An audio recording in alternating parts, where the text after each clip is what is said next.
I did everything right and they indicted me. And I don't know what the I'm doing. Antifa!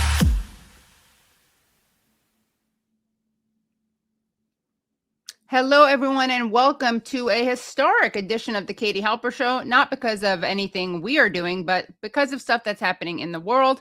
I'm so excited to be here with you guys, and I'm so excited to be here with a bunch of amazing guests. We have someone who's making her Katie Halper Show debut.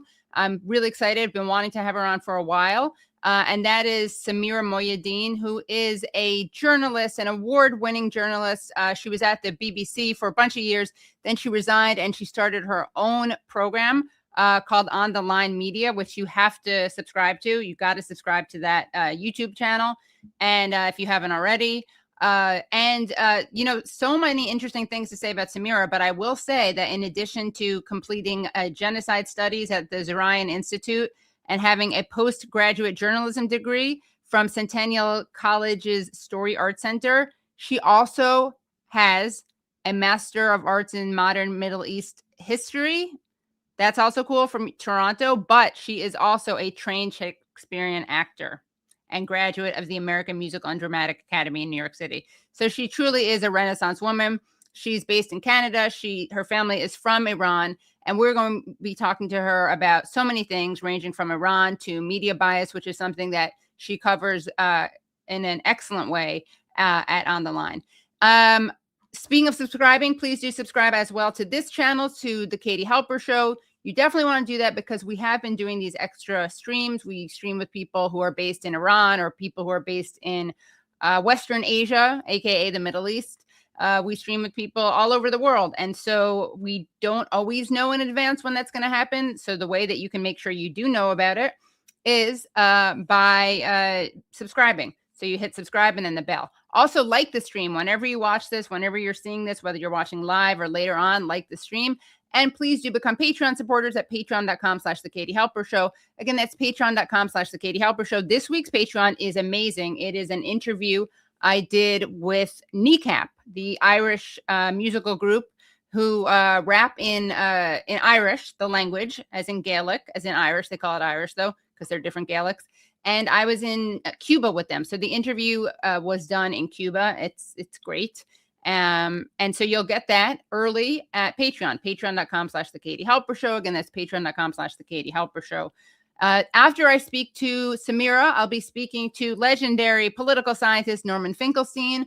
After I speak to Norman Finkelstein, I will speak to ex-military veteran. No, I will speak to anti-war military veterans Greg Stoker and Anthony Aguilar.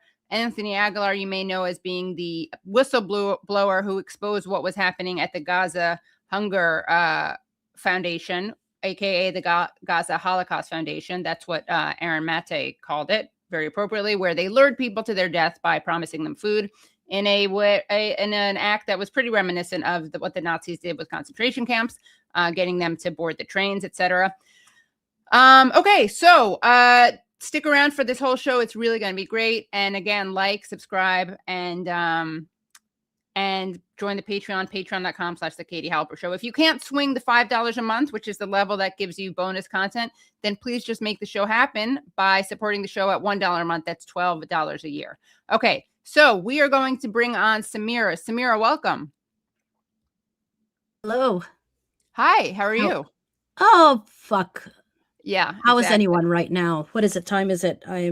We are 50 minutes away from Armageddon, Iran style. Well, actually, Samira, I told you not to check right before because I was like, did you hear what Trump said? And you said, no, not yet. And so we are going to show you what Trump said recently. Nate, what time was it that he said this? This was as of what time?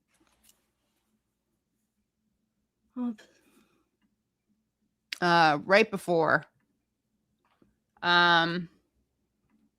You're killing me. This is breaking news. Let us play this breaking news from Donald Trump.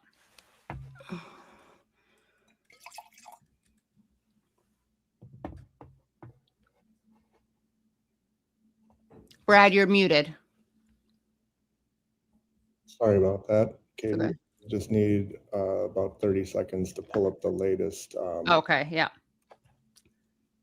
And then So we will.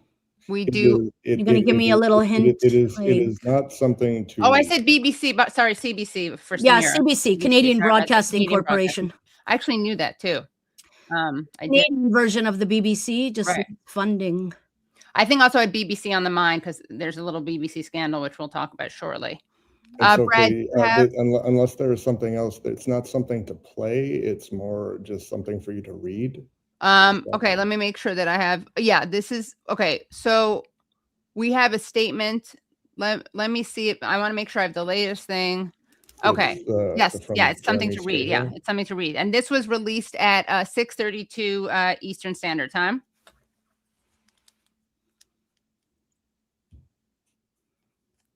Okay. So Jeremy Scahill tweeted, Trump announces 2-week ceasefire with Iran and says, we received a 10-point proposal from Iran and believe it is a workable basis on which to negotiate.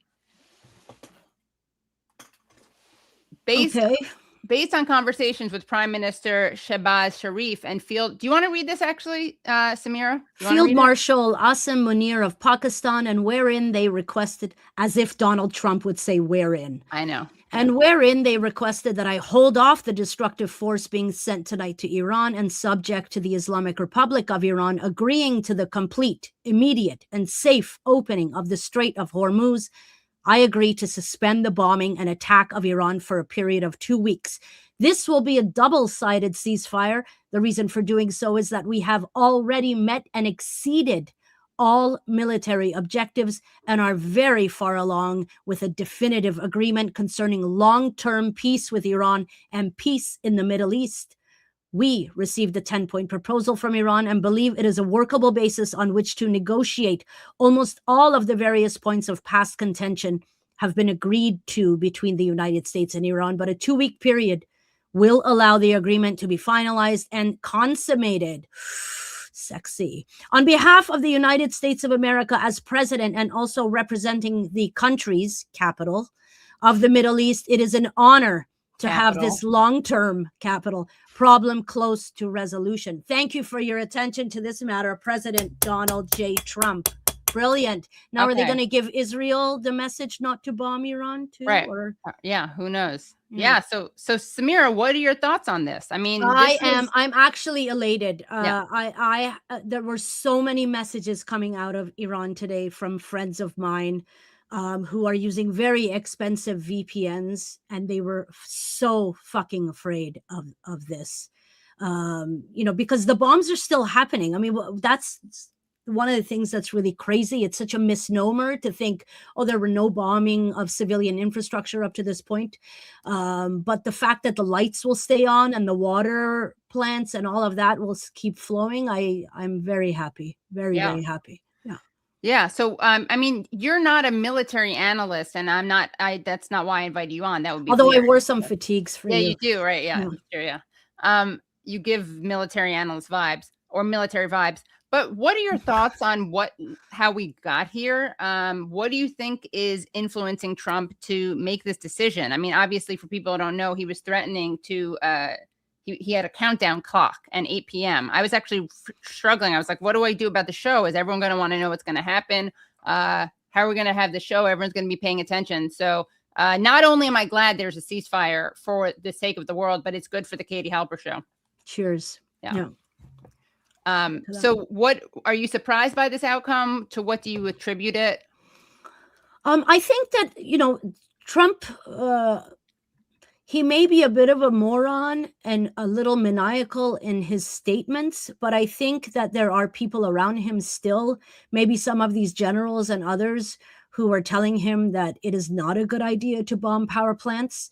And I think he listened. I don't know what's in that 10-point plan that Iran sent. I have no idea. And, the Straits of Hormuz were open to people. They were open to people who weren't bombing Iran. Right. And I don't know, what this plan is. So it's hard to comment on it. However, I was really hoping that something like this would happen. And it's interesting that Pakistan is the one to have brokered this also, not the usual Oman or other countries. So I'm really glad. But as to far, your question about how we got here, I think is so multi-pronged, because it depends on how far back you want to go. I mean, we can go back to June 2025 when, Iran first started being bombed. And the reason I say that, what's interesting is because for the Iranians, they always call this the 13th day. There was the 12-day war, and they refer to this entire period as the 13th day. So it really depends how far back you want to go. I mean, the U.S. administration has gone all the way back to 1979 when it counts, the hostages that were taken, and the embassy and the 52 hostages and all that. So they bring up the 1982 barracks bombing. I mean, they just have this long list. Of course, they don't consider the fact that America bombed a passenger plane on July 3rd, 1989, killing 289 Iranians over their own waters. None of that is taken into consideration. So it really, I'm elated right now. And you can tell, I think, from just me, but I'm very happy for my friends and family who are inside the country. Yeah. Tell us about your friends and family inside the country. And I'm very happy. I mean, I made a joke about how it's good for the Katie Halper Show programming, but obviously I am very relieved. And, let's actually, before I ask you about your friends and family, I want to make sure everyone's caught up. So I want to show what Donald Trump had tweeted earlier and the reason that everyone was so anxious, even more than usual. Okay. So April 7th at 8 a.m. he true socialed. A whole civilization will die tonight, never to be brought back again. I don't want that to happen, but it probably will. However, now that we have complete and total regime change, where different, smarter, and less radicalized minds prevail, maybe something revolutionarily wonderful can happen. Who knows? All caps. We will find out tonight, one of the most important moments in the long and complex history of the world. 47 years of extortion, corruption, and death will finally end. God bless the great people of Iran. Is that a word? Revolutionarily? Yeah, I like it. I mean, is it a word though? I don't know. I don't think it is. See. I don't think it is. Revolutionarily. That is not a word. No. Susan Abu today, revolutionarily wonderful. It's pretty good. Tweeted. She posted on X today how a fifth grade comprehension, a man who has a fifth grade comprehension is going to be bombing a 12,000-year-old civilization. Yeah. Even as you read that again, Katie, it sent shivers down my spine. I swear it really did, because everything about this war is illegal.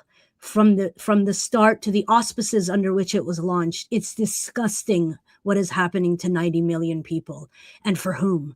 It's vile.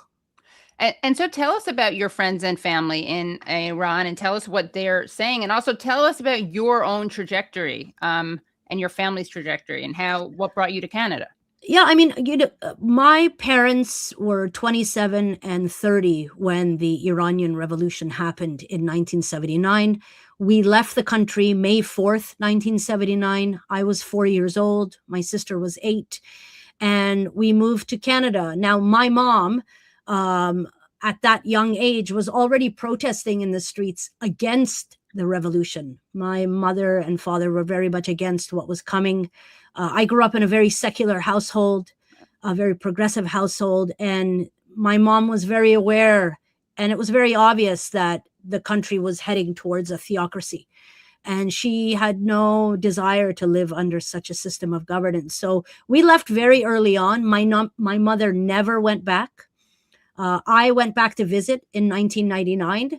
This was during the time of Khatami. There was a little bit of opening up of the country. Right. And I went back there. I landed in Iran on my 25th birthday in 1999. And I was there about a month and a half. And it was really wild. It was, nothing like I had ever experienced in my life. You really felt the weight of, for someone who grew up in the West, the weight of fascism. And during that time was not like today. It was very different, like men would walk around in the streets, tell you to cover your hair. Right. I wasn't able to ride a bike. I couldn't go swimming in the sea. a lot of that has changed right now. The Iran you see today is not the Iran of 1999. So, but when I was there, things were very different, and it left a really bad taste in my mouth, Mhm. Right.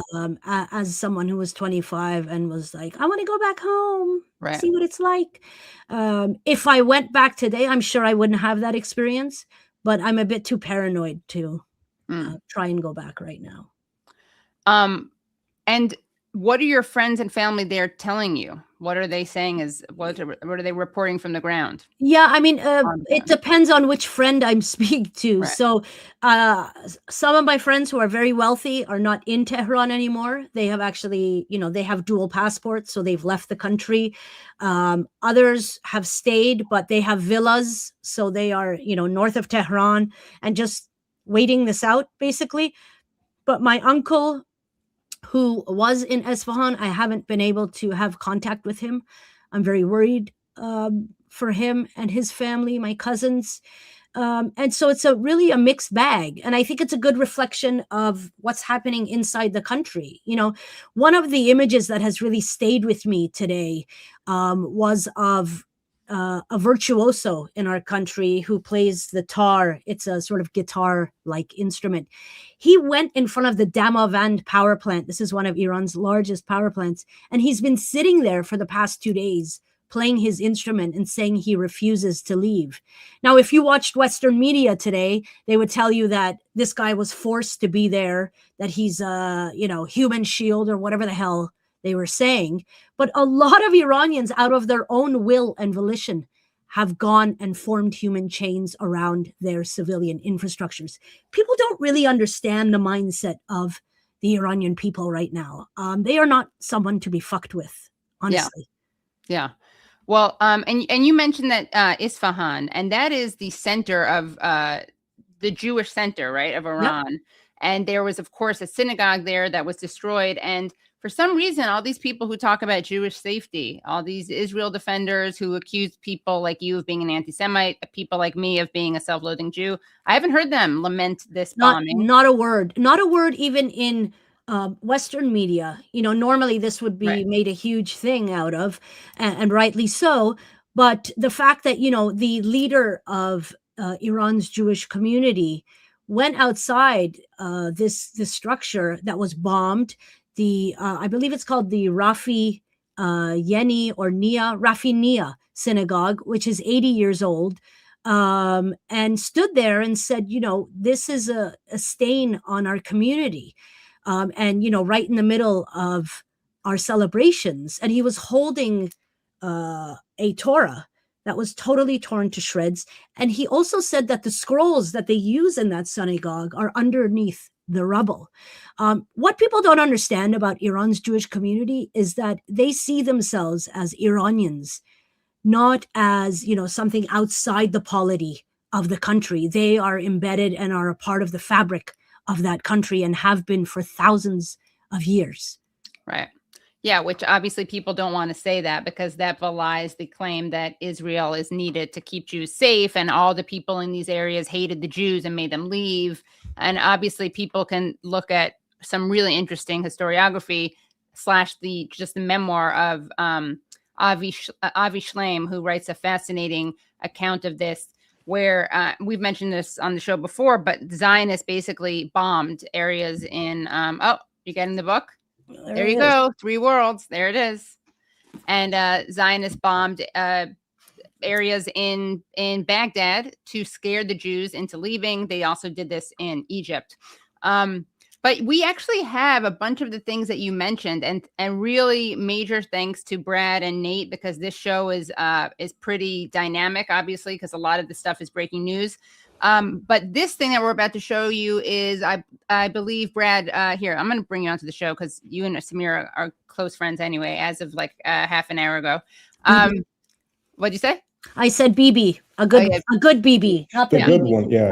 Oh, right, BB, Brad Bloom. Not the BB we hate, not this BB. Is that a sticker? No, it has no sticky. It's just a photo. It's a photo. Yeah. You have many cool things behind you. Yeah, we're going to have to get a tour shortly. So Brad, what do we got? Do we have the Do you musician want to see the Samira reference? tweets, or do you want to see the? What are our video options? clip? Sorry. We have the latest. Well, if you want to see what Samira was just referencing regarding the musician. Oh we yeah, can let's start do with that. And then we have Susan's tweet. Is that what else we have? I just want to know the options. Yes. Okay. Yeah. All right. So here's, and then we can share. Okay, the video this morning, of, Trump, I'm going to read the tweet. Code Pink tweeted, this morning, Trump threatened to destroy a whole civilization in Iran, but Iranians aren't afraid. Across the country, women, men, and children are occupying bridges and power plants to protect them from U.S. attacks. Okay, let's take a look. And this includes the musician who you just referred to.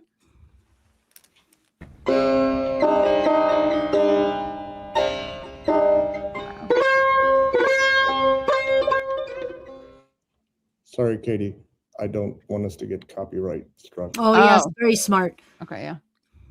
That's really incredible, though. Iranians occupy bridges and power plants in the face of Trump's genocidal threats. Yeah, and he's in front of a power plant, it looks like. Yeah, that's right? the Damavand power plant, one of Iran's largest power plants. So the top image is the White Bridge. Then you have Desful Bridge, and then Desful Bridge. This is a bridge that's 2,500 years old. It is the world's oldest bridge. Wow. Wow. That's incredible. Yeah, but if you watched Western media, you'd think that these people were all forced to be there. Oh, yeah. You know, there's children there, that, you know, human shields, etc. I mean, it's just absurd. The level of dehumanization and the sad, pathetic way they're trying to manufacture consent for waging this war on a daily basis. And speaking of which, I know that right now it's not necessarily the most current, but Katie, we have A2, that video clip. I don't know if you'd like to play that. Oh, but, yes. Is this the one of Israel? Israeli media? No, which one is this? No, this is Trump saying something crazy. Oh, okay. Yeah. Let's let's just listen to him say this. Iranian people, when they don't hear bombs go off, they're upset. They want to hear bombs because they want to be free. And the only reason they're not out protesting, you know that, is because they were informed that if they protest, like the wrestler and his friends, if they protest, they will be shot immediately. And that's an edict. That's in writing. So I don't. That was Monday at the White House. Yeah. And Samira, I just had a question. Like, number one, I can't recall the specifics off the top of my head, but I believe at some point recently it had come out that the U.S. actually supplied the weapons. Oh, he bragged about that. Yes, yeah. He said that he after the January 8th and 9th protests, they supplied the Kurds with arms, which were supposed to go to protesters, and he was complaining that the Kurds kept the guns. They didn't pass them out. I mean, it's just ridiculous. And then this what he's saying here about they want the bombs to drop. Like, if I stop bombing, they will say, please come back and keep bombing. I don't know if you can speak to this, but I'm just in my head.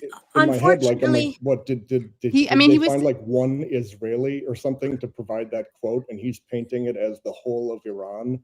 Look, unfortunately, I don't know who is advising President Trump, but there are people, and I rail against them on a daily basis. There are people in our community who want this war, who have been pushing for this war. And who honestly do believe that this will help the country. There's no doubt about that. Those people exist in our community, and they also exist not just in the diaspora. They're also inside the country, and you know, it's not just that they feel this way on their own. There has been an immense amount of propaganda from these satellite channels, from IDF in Persian, Israel in Persian, who for more than a decade have been promulgating this type of rhetoric at Iranians, meaning we're the only country that cares about you, you know, we are here to help you, etc. And look, for people who do want to see change, I think they're grasping at this rhetoric coming at them. Yes, it's juvenile. Yes, it's a simple way of thinking, but they exist.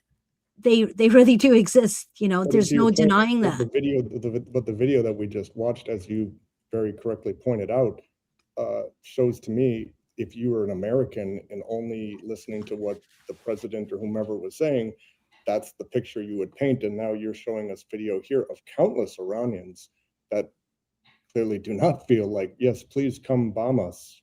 Of course. I mean, Iran is a country of 90 million people. Anybody who could sit here and tell you Iranians think this or think that is full of shit. I mean, even if they have, what some say 20% or 25% of the people support them, that's still like 30 million people. That's a lot of people, Right. and they are people that are willing to stand up and say, even the people, this is important to point out, Brad and Katie, that there are people who even don't like this system of governance who are now standing and saying, not on my land. You're not going to do this to us. Not in my name are you going to do this. Right. Like, I don't like it's a great the way US to system build of government, but do I want somebody to bomb 180 school children or something Exactly. in the process? Like, of course not. Right. Yeah, it is a great way to build unity and around a government that you claim that you want to regime change, and that they do want to regime change, of course. But so just so people, in case anyone missed the framing of that clip, what he said, Trump, was the Iranian people, when they don't hear bombs go up, they're upset. They want to hear bombs because they want to be free. I guess freed from their life, like literally freed from being alive, right? The ultimate freedom. Death. Yes, exactly. Well, you heard about when Matt Schlapp, this guy who's been accused of sexual assault by multiple young men, he's involved in CPAC, conservative PAC. He said that when people lamented that girls and women had been killed, especially girls at God, school, that fucker with the burqa. Yeah, he said, well, it's hypocritical to talk about women and girls because these are girls and women who are forced to wear burqas and were living in a barbaric society and have limited career choices. I mean, I can't even listen. Iran is has one of the top STEM graduates for women in the world. The only woman to ever win the Fields Medal, which is like the Nobel of Math, is an Iranian woman, Maryam Mirzakhani. And the United States of Israel bombed that exact university yesterday that she graduated like the from. MIT of Iran, right? Exactly. Absolutely despicable. So the audacity to make such ludicrous statements, it's just fucked. We're living in the ultimate gaslight right now. Yeah, it's every accusation is a confession. Everything is an inversion. I want to show another some more. So Katie, I'll excuse myself, but we have the other two tweets. You can let me know when you want to show them. Which ones are those? I wanted to actually. That would be Susan and Trito. Okay, so yeah, and then we'll go back to the actually no, let's do these first, and then do you have the BBC thing that up, or is that not prepped yet because of the way things are going? No worries. BBC thing. Sorry, that would be A03, A032, A033. I believe so. I will just get off screen, and if you could give me like 30 seconds. Sure, great. Ready? All right. Yeah. Yeah, I mean, it is fascinating. And Nate also, and Brad, we have that clip that we should show of that woman making an interesting statement on the Trigonometry podcast. These people are very racist, Zionist, and the fact that she kind of shocks even them is quite telling. But, it is fascinating that, as you were just referring to, Samira, people, regardless of their politics, I mean, it's fascinating, but it's also it's so obvious, right? Like, why would anyone want to be bombed, regardless of their thoughts on the government? Anybody who even, isn't a half-wit and who understands any type of social movement knew that any outside foreign intervention into Iran would have a rallying around the flag effect. Anybody would have understood that, but they don't care. They don't care about this stuff. This administration is wholly delusional and lives in a fantasy world. It's so dangerous, and that's why I was look when you just mentioned that there's sort of calling this down, I was elated because I actually did think that they were going to go ahead and bomb these power plants, because we've watched images of petrochemical plants being bombed, oil depots, oil refineries, creating these apocalyptic scenes in Iran. And so I really, you have no idea right now what's happening in the pit of my stomach. I'm still High, kind of. high from that news. Yeah. It's wild. Yeah. I mean, I think I reach out to my friends who have family and friends in Iran. I try to do that every couple of days, just because, you know, it's something that obviously, I mean, you know, that picture of that boy who was 8 years old that went kind of viral, who was waving goodbye to his family, that was just so heartbreaking. And then there are videos of him. But, you know, Iranians, Palestinians, all of our adversaries, right? They're just so dehumanized. Although, you know, more and more people who are watching, it's impossible to fall for it unless you have. Well, even that clip that Bradley just played today, during that, you know, when the band was playing, and I think it was the Easter event or whatever, he justified bombing the country, but he turned around and said they're animals. Oh, yeah. Right. So it's that people don't seem to understand that everything we allowed in Gaza is coming back. Everything from the dehumanization to the bombing of universities to the bombing of infrastructure. We allowed that in Gaza. And now we're seeing it play out in Lebanon, in Iran. I mean, it's just disgusting. Yeah, it really is disgusting. So speaking of myths and propaganda, let's take a look at something that happened at the BBC. So I wish it was only Trump who was claiming that Iranians wanted to be bombed. But on Monday, the BBC posted an article quoting an anonymized Iranian they supposedly talked to. So let's see the first photo, Brad. Okay. I'm just going to read some of the highlighted sections. Radin, also in his 20s and living in Tehran, said about them hitting energy infrastructure using an atomic bomb or leveling Iran. My honest reaction is that I'm okay with all of those. Radin, also in his 20s and living in Tehran, said, if attacking the targets in the country brings down the Islamic Republic, I'm fine with that. And then here's an update. This article originally included a longer quote from Radin in which he spoke about the attacks on Iranian energy infrastructure and referred to the levels of destruction which he suggested would be personally acceptable to him to bring down the Islamic Republic. Radin's comments were made directly to the BBC and were initially included in full to illustrate the strength of feeling of some of those who are opposed to the country's leadership. However, after further review, this part of the quote was removed from the article due to concerns over the way in which the speaker expressed his views and the extent to which they reflected wider Iranian viewpoints. So what happens is the corrections happened the day after it was originally written. So that was kind of an insane story. The edits were. And what does that mean, the way he expressed his views? Like, he didn't actually say this? What does that mean, that sentence? The way he expressed himself? Did he do it through Morse code or... Yeah, I know that is absolutely bizarre. And you know, if they say there's such wide, you know, internet blackout, how is the BBC talking to all of these people constantly? Oh yeah, that's another good point. So it's really quite striking. And the Gray Zone actually wrote an article about this. Let's take a look at this.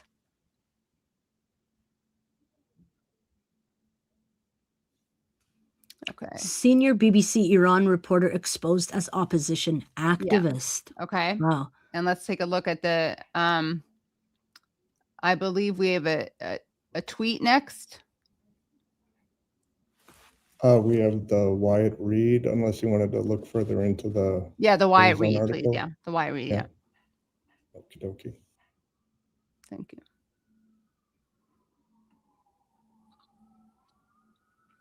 Okay, so Wyatt Reed tweets, wondering why media coverage of Iran is so one-sided. Here's BBC Persia's senior reporter admitting she only speaks with Iranians who are, quote, against the current establishment, end quote. They communicate via Starlink, hundreds of which were smuggled into Iran by a CIA cutout called NED, National Endowment for Democracy.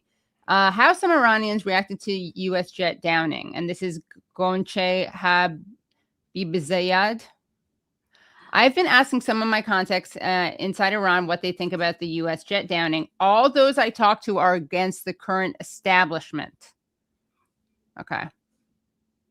And then she says, it's still very difficult to contact people inside Iran because of the ongoing internet blackout, but some have managed to connect using satellite. I reckon. Internet. Yeah. Says reckon. Yeah. Oh, So- reckon. Get in the water. Yeah. This is I mean, this media bias is quite fascinating, and we see it all the time. I mean, all the people who go on CNN are these cheerleaders, all the people who Piers Morgan has on. Has Piers Morgan had you on? He should. No. Piers, have Samira on. I'll recommend you. Yeah, you should go on, yeah. I doubt it. I'd love to be in conversation with some of those women Piers Morgan has as representatives of Iran. I mean, these women. Oof. Yeah. Well, we actually have one of our faves. Sorry guys, this is a less what's the word? A looser show than usual because we are reacting to so many breaking news things. So let's take a look at Elika. Oh God. Elika Lebanon, who is the daughter of Iran. That's how she describes herself. Daughter of Iran, attorney, speaker, author to be. Attorney, speaker, author, activist. I know. Yes, I Brad, that's totally fine. This is her appearing on the Trigonometry podcast. Well, but that's you laugh, but that is how they think. Yeah, I know that's how they think. It's still funny. Because when they look at the Middle East, they don't know that it wasn't all Muslim before. Yeah, no, they don't understand that. So they don't understand that Muslims colonized all of we that were land. Zoroastrians, so we were colonized by fuck's sake. Islamism. Right. Yeah. So why can't we say that this war is fighting a colonial empire? Because the Oh Ayatollah my is brown. God. Yeah. And they've got That's literally what it He's is. Jewish. He's actually Jewish. Is he? Well, No, but we should stop that rumor. No, but we can They stop say, that well, he rumor. deserves to Now get that's bombed. quite a That's conspiracy. why I say we should say he's Jewish. I think he might have a Or few, white. or white. I think he Yeah. might have a few issues. I think he'd have more we issues with the could make Jewish than the ourselves white. white. I think we could make an argument for that. And it's also that there's the America is the evil empire. As a result of them being the evil empire, everybody else is oppressed. Nothing nothing about it ever makes sense. You talk about Hezbollah, you talk about the Houthis, you talk about the regime. You're like, yeah, they're fighting oppression, but they are committing more oppression than anybody else. Yeah, but they're doing it for good, Alec. They're doing oppression in their own lands for good. Yes, Okay. Yeah, because to suppress the Mossad agents. because they're brown Right. Yeah. and oppressed by evil Israel. It's good we're agreeing finally. Yeah, finally. All of the debate is over. I think the We've logic solved is it. airtight. Yeah, It's it airtight checks out. logic. It They checks win. out. I think we have to go forward as leftists because we clearly see that is the superior All right. worldview. Well, I'm gonna be honest fine. with you, I I'm don't gay think we'd and be- trans.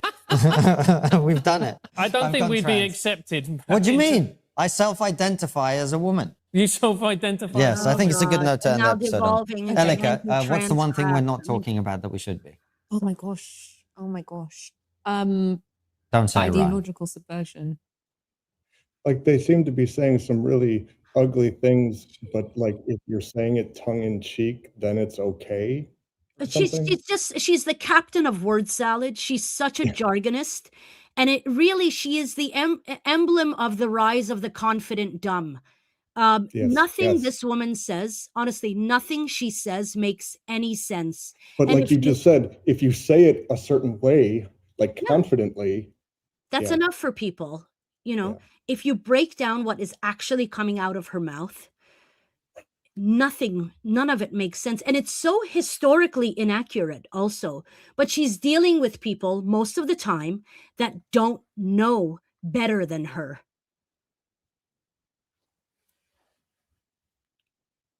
you're muted. Sorry Katie. about that. Yeah. Yeah. And of course, she appears on Piers Morgan all the time. So we are going to get you on Piers Morgan. I'd love to debate Elika Lebanon, which is Yes. not her last name. That is a fake last name. Right. Her last name is Mojtahedzadeh. Wow. Um, Yeah, I yeah, didn't think Alban was that is her real last name. And she tries to hide her last name. She Right. pretends that her family fled the country. However, her father, for years, was a professor at one of the most staunchly right-wing and like conservative universities in Iran. He wrote op-ed pieces about why Iran should have nuclear capabilities in the New York Times.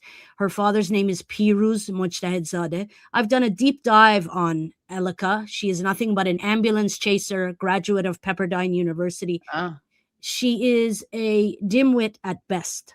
right.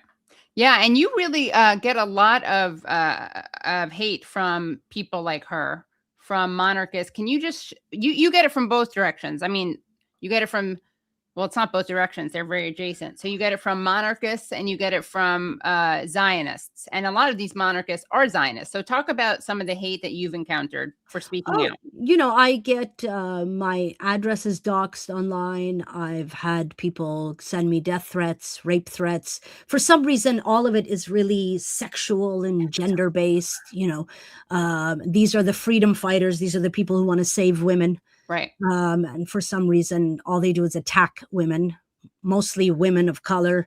You know, and so yeah, that's, you know, it's almost. What pisses me off as a journalist is that we're just supposed to take this as if it's part of the job, you know. Right. And you know, I've been at this for a very long time, so I mainly just brush it off and laugh because some of it is such a parody of itself. It's such a cliche. Like they will accuse you of taking money from the IRGC, Right. which is one of their biggest. Definitely going to be. Yeah, I mean, Think one they're of their hiring. biggest, most ridiculous things. And my response always, they always ask, how much are you getting paid? And I always say, not enough. Right. Not enough. And so it's just stupidity. You know, Yeah. it's a way of shutting someone up. And it just reminds me that my voice has an impact. Yeah, right, exactly. Or I love when people write like you're an irrelevant joke or something on Twitter. I'm like, well, then why are you responding to what I'm writing? Yeah, And yet here you are. yeah, Yeah. exactly. Yeah. Wanted to show you, let's see, the Susan Abu Hawa tweet that you referred yeah. to. I think that's great and speaks to a lot of the points that you're making about Iran not wanting to be effed with. So Susan Abu Hawa quote tweeted Trump's insane tweet and said, as you referred to earlier on the show, a megalomaniac pedophile with a 5th grade reading comprehension, surrounded by a rapist drunk and traitors working to further a Jewish supremacist wet dream, want to wipe out a 12,000-year-old civilization. The entire world order is wrong. This is the logical consequence of a system that allows the world's greatest parasites to commit a genocide for the world to witness in high definition without moving a finger. Yep. Yeah. Yeah. I mean, it's a Christian Zionist wet dream too. It's a joint wet dream. And yeah, that's the other thing. You know, sorry to interrupt you, but people don't talk about the evangelical elephant in the room enough. And it has a lot to do not just with, you know, people like Franklin Graham, who yesterday stood in the, you know, White House during the Easter ceremony and said, and I quote, Iranians want to kill all the Jews. Thank you, God, for anointing Trump. I'm not sure if you saw this. Then he invoked Esther and Purim and all this other stuff. Again, you know, on a daily basis, we're being dehumanized and, you know, consent is being manufactured for this war. But it's also that there is a huge community of evangelicals, missionaries, some guy named Dawkins, Ronnie Dawkins or something, who are just jizzing to get into Iran, right, and do their missionary work. And really, there's also a lot of Iranians who are basically substituting one form of theocracy for another, and it's wild. Right. It's wild. Yeah, and the projection is insane because they, you know, Marco Rubio talks about how they're theocrats and the mullahs, the radical clerics. Meanwhile, you have like Pete Hegseth with his Crusades tattoos. You have people calling the military to complain that high up commanders are telling them that Trump was anointed by Jesus. You have people who are talking about how this is going to be great for Armageddon. It is, yeah, it's extremely, extremely scary. Yeah, all the messianics have come to the front and they're like, let's go. I mean, they're dragging us into Armageddon because everyone is waiting for somebody to come back from somewhere. Right. Yeah, it is very scary. And of course it's amazing because they're so obviously using each other because, one second. I'm just writing something about our next guest. Okay. They're so obviously using each other because the Christians want the Jews to quote unquote go back. I put that in big quotes, air quotes, to Israel, where they will be, most of us will burn for eternal They'll damnation. burn in hell if you don't. Yeah, burn in hell. Yeah, exactly. Yeah. And then the religious Jews or the secular Jews, they think that's insane. That's not going to happen, right? So like both sides are happy to work with each other because they don't take each other's theology or ideology that seriously. They just, what they do think is that, furthering bloodshed is good. That's what they have in common. And they dehumanize, Palestinians and Iranian people, and also really distort, I would say. I mean, this is a whole other question, but I don't really think if they ask themselves, what would Jesus do? This is what would happen. Yeah. And I mean, I have my, is it here? I have my Bible here, and I have my Bible here, and I'm constantly going to it because there are so many references to what is happening right now. And the Messianics are constantly bringing up Jeremiah and this. There's a whole town, there's an area in Iran called Elam. And they think that there's an area called Susa, Shush. And all the Jewish Messianics are referring to this area and saying, this is the area that we need to bomb, and that is going to bring the Mashiach back. Right. I mean, there's a lot of shit going on, and this is something that people just overlook, this biblical stuff. And they shouldn't, because these people are serious. They want to drag us into World War III and just do away with everything so that whoever they're rooting for can come back and save them. Yeah, it's really disgusting. Anything else that you want to mention? And we have to have you on again when there isn't all this breaking news. Do you want to see what by the way, the Iran's plan is? That they yes, okay. I do. 10-point so plan.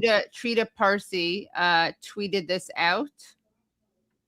The most important sentence in Trump's ceasefire post is the ensuing negotiations will be based on the Iranian 10-point proposal and not the 15 points. These are the key aspects: permanent end to hostilities, a lasting peace agreement rather than a temporary ceasefire, security guarantees. Oh, lifting sanctions. That's amazing. That would be amazing. That would be, this would be wild if it happens. And I just don't think Israel will allow this. I just don't think Israel will allow it. That's what scares me the most, because Israel just continues bombing. I mean, they bombed a fucking synagogue today. Right. And they even admitted to it. They admitted to it and said, sorry, collateral damage. Right. So this will continue on Israel's side, unfortunately. Let's get through the rest of it, and then we'll, so lifting sanctions, which got you teary-eyed, understandably. You want to keep going? Yeah. Strait of Hormuz reopening. Iran would reopen the vital energy route, but charge a $2 million fee per vessel. Regional security, end to Israeli strikes in Lebanon. See? We're thinking about others all the time. Reconstruction funding, revenue from the strait to be used for rebuilding infrastructure rather than direct reparations. Yeah, somebody's got to pay for this fucking shit that they did. Yeah. Like somebody has to pay. This is amazing if it happens. Yeah. I'll pray on the Bible I just put away. Yeah, exactly. Yeah. Well, and Samira, it seems to me too, looking at this, one of the things that the U.S. and Israel's illegal attack on Iran has accomplished seems to me fundamentally shifting the world structure here, that after this, either Iran is going to be charging fees to access the Strait of Hormuz, or they're going to be getting direct reparations for reconstruction. Look, like of those two things. I think the biggest thing is that Iran has shown that it's not to be messed with. That you can bomb whatever infrastructure you like, but at the end of the day, we are not to be fucked with. And it doesn't matter. And if that you're the U.S. about, that the U.S. military is not the unbeatable, undefeatable. That in a large degree, at least in the age of Trump, is a paper tiger of sorts. Yeah, and I'm hoping, that people on the ground who were trying to affect change in the country can be left alone to do so. Iran is building its civil society, and it is making change on its own time and with its own way. And just leave us alone. Yeah. Leave us alone. That's incredible. We have a statement from the Iranian government. It's very long though, but I'll read it with our next guest. Unless you want to, maybe you guys can overlap for a little bit, because I think it would be cool to have your feedback as well. Should Norman give me a thumbs up? How about I would love to have you on with Samira together, and we look at the response from the Iranian government. Okay. Hold on. Oh, hello? Okay, now I see you. Okay. So this is Samira Mohyeddin and Norman Finkelstein, two brilliant minds. And I thought it would be a great idea, as of like 30 seconds ago when I got the tweet from someone, to have you both on while we read a statement from the Iranian government. Because, Norman, we're kind of piecing this together because in real time, because obviously Trump had tweeted his change of plans. He was going to do this major regime change bombing blitz, and then he decided to do a 2-week ceasefire. So I thought we could read, this is an official statement from the Iranian government. It's long, but we can read parts of it that stand out. Okay, so let's see. Statement by Iran's Supreme National Security Council on the 2-week ceasefire and negotiation conditions, part 1. The enemy has suffered an undeniable, historic, and crushing defeat in its cowardly, illegal, and criminal war against the Iranian nation. Thanks to the pure and innocent blood of the martyred leader of the Islamic Revolution, His Highness Ayatollah Sayyid Imam Khamenei, may God bless him and grant him peace, the measures of the supreme leader of the Islamic Revolution and supreme commander of the armed forces, His Highness Ayatollah Sayyid Mujtaba Khamenei, may God protect him. Yeah. His son, right? Yeah. The struggle and bravery of the warriors of Islam on the fronts, and especially the historic, lasting, and epic presence of you, the dear nation, on the scene from the very first days of the war. Iran achieved a great victory and forced the criminal America to accept its 10-point plan, in which the United States is committed in principle to guaranteeing non-aggression, continuing Iranian control over the Strait of Hormuz, accepting enrichment, lifting all primary and secondary sanctions. That really is incredible. Terminating all resolutions of the Security Council and the Board of Governors, paying Iran compensation, withdrawing American combat forces from the region, and stopping the war on all fronts, including against the heroic Lebanese Islamic resistance. We congratulate all the people of Iran on this victory and emphasize that until the details of this victory are finalized, there is still a need for the perseverance and prudence on the part of the authorities and for maintaining the unity and solidarity of the Iranian people. Islamic Iran, together with the brave resistance fighters in Lebanon, Iraq, Yemen, and occupied Palestine, has dealt blows to the enemy in the past 40 days that the historical memory of the world will never forget. Iran and the axis of resistance, as representatives of honor and humanity against the most savage enemies of humanity, have taught them an unforgettable lesson after a historic battle and have crushed their forces, facilities, infrastructures, and all their political, economic, technological, and military capital to such an extent that the enemy has now fallen into decay and despair and sees no other way than surrendering to the will of the great Iranian nation and the noble axis of resistance before it. Woo! Wow. This is kind of incredible, and I almost hope that Trump doesn't see this because it's so humiliating. I think he'll lose his exactly. fucking mind if he reads this. Then they also but he doesn't read, so maybe. Yeah, exactly. Yeah, they thought Iran's missile. Let's see.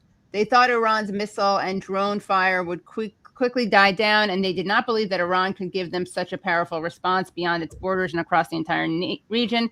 The evil global Zionism has convinced the ignorant American president that this war would finish Iran off, and that by eliminating this last bastion of humanity, they could now easily commit any crime against anyone they wanted. They dreamed of dividing dear Iran, plundering its oil and wealth, and ultimately leaving the Iranians in the midst of chaos, instability, and insecurity for many years to come. And we also have a statement. Nate, did you send this to Brad? Because if you don't send it to Brad, I can't, it won't get on the screen. But Arachi also has a statement on behalf of the Supreme National Security Council of the Islamic Republic of Iran. And this is a much shorter one. So this is the foreign minister? Yes. Yeah. I can also share it, Brad, if it's and Norman, this is such a great we have a great prompt for our discussion about Israel tricking America, or America and Israel having the same interests. So we can have a debate between you and the Security Council. Not the Security Council, the what is it, Supreme Council. But they won't be here. But I can play their part. I can just read what they're saying. It'll be a very dynamic debate. Okay, let's see. All right. Here we go. Thank you so much, Brad. Okay. On behalf of the Islamic Republic of Iran, I express gratitude. This is their foreign minister of foreign affairs. Okay. On behalf of the Islamic Republic of Iran, I express gratitude and appreciation for my dear brothers, he, Prime Minister of Pakistan Sharif, and he, Field Marshal Munir, for their tireless efforts to end the war in the region. In response to the brotherly request of Prime Minister Sharif in his tweet, and considering the request by the U.S. for negotiations based on its 15-point proposal, as well as announcement by POTUS about acceptance of the general framework of Iran's 10-point proposal as the basis for negotiations, I hereby declare on behalf of Iran's Supreme National Security Council, if attacks against Iran are halted, our powerful armed forces will cease their defensive operations. For a period of 2 weeks, safe passage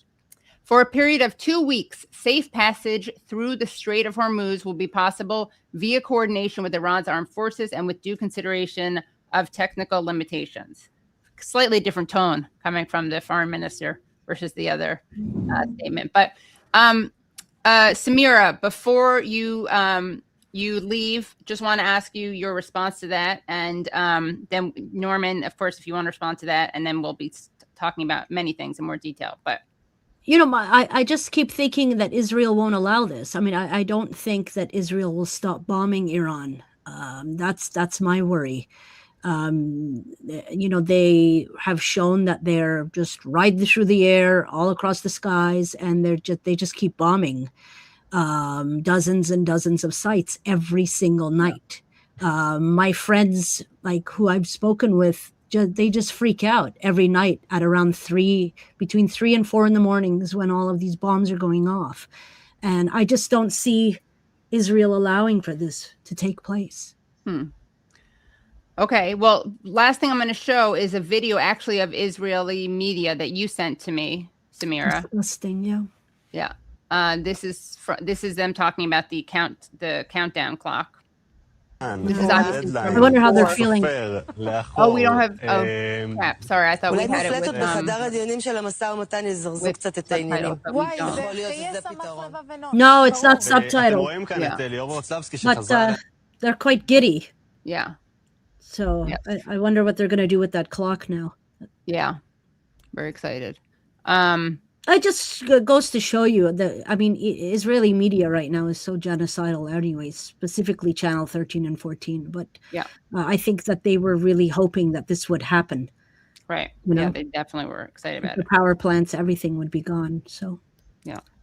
Well, Samira, thank you so much. Please do come back on the show. We'll have more to talk about. And everyone subscribe to Samira's channel. It's great.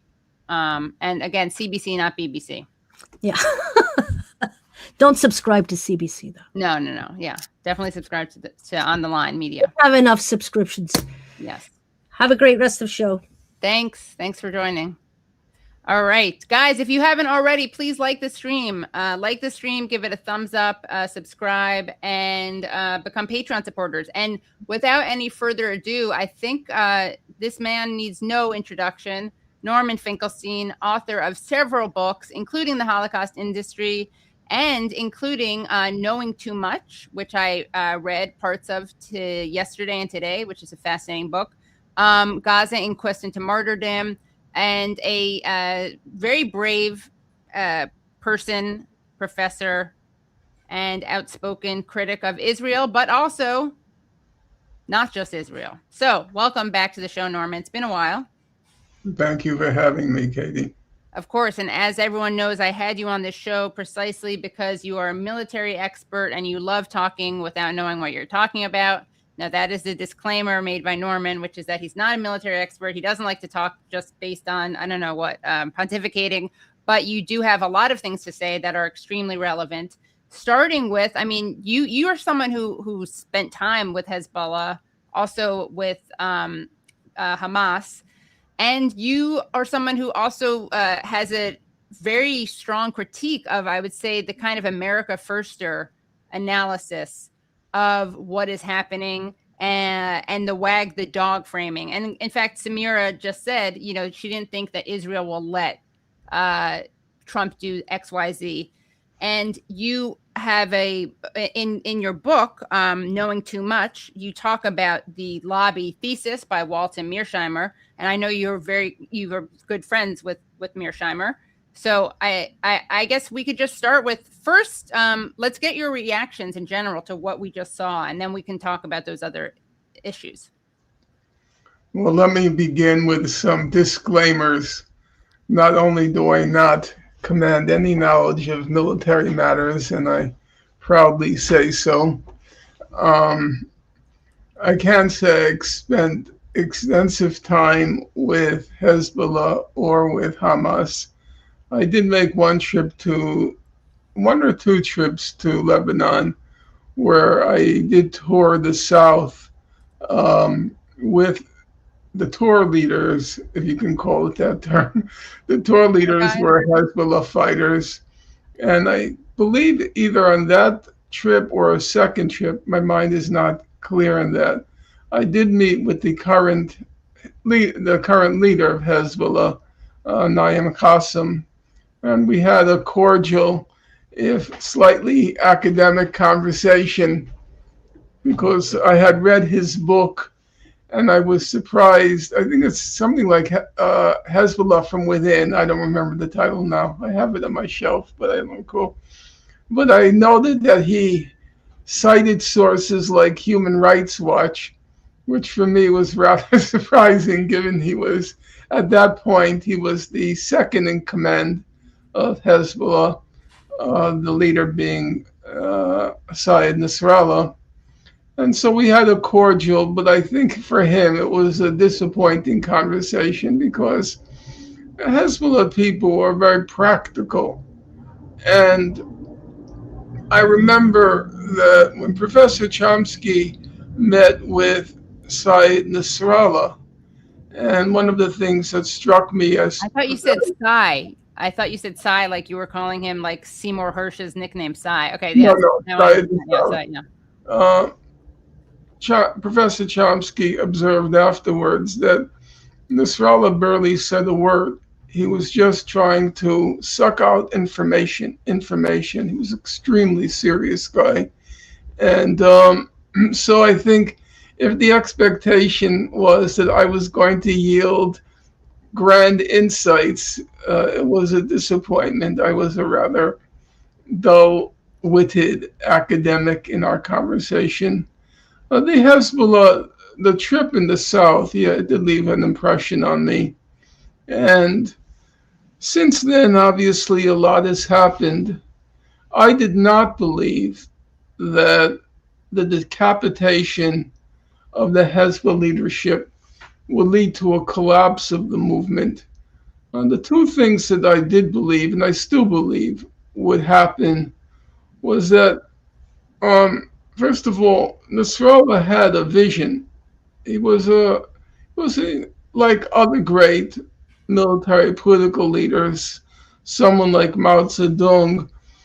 He was both a practical political leader, a practical military leader, but he also had a vision, and that vision is not easily replaceable. He was hopefully not unique, but he was definitely a rare bird. And secondly, he had enough authority based on his years of conviction and commitment, that he couldn't be bossed around easily by Iran. No, at many levels, it's clear the Hezbollah is dependent upon Iran. But that dependency did not result in a complete subordination, because Nasrallah commanded a lot of authority. So I thought in those two respects, namely the vision, Nasrallah's vision, and also in his authority, his political authority, military authority, and moral authority, those were going to be two big losses for Hezbollah. But I thought on the ground, the actual fighting in the short term, it wasn't going to be significantly diminished. What might be significantly diminished, we really don't know, is how much of Hezbollah's arsenal was destroyed by Israel. And there have been different calculations about that. And it seems the destruction of its arsenal was not at the magnitude that many believed after the Israeli attack. In the long term, I believe Hezbollah is going to prevail in the south. It's funny when you listen to all the conversation now. Now, I don't claim to be a web maven, but it does strike me as odd. I'm old, but I'm not so old that I haven't seen one person, one commentator, now maybe you have, so I have to be careful here, who has mentioned that Israel already,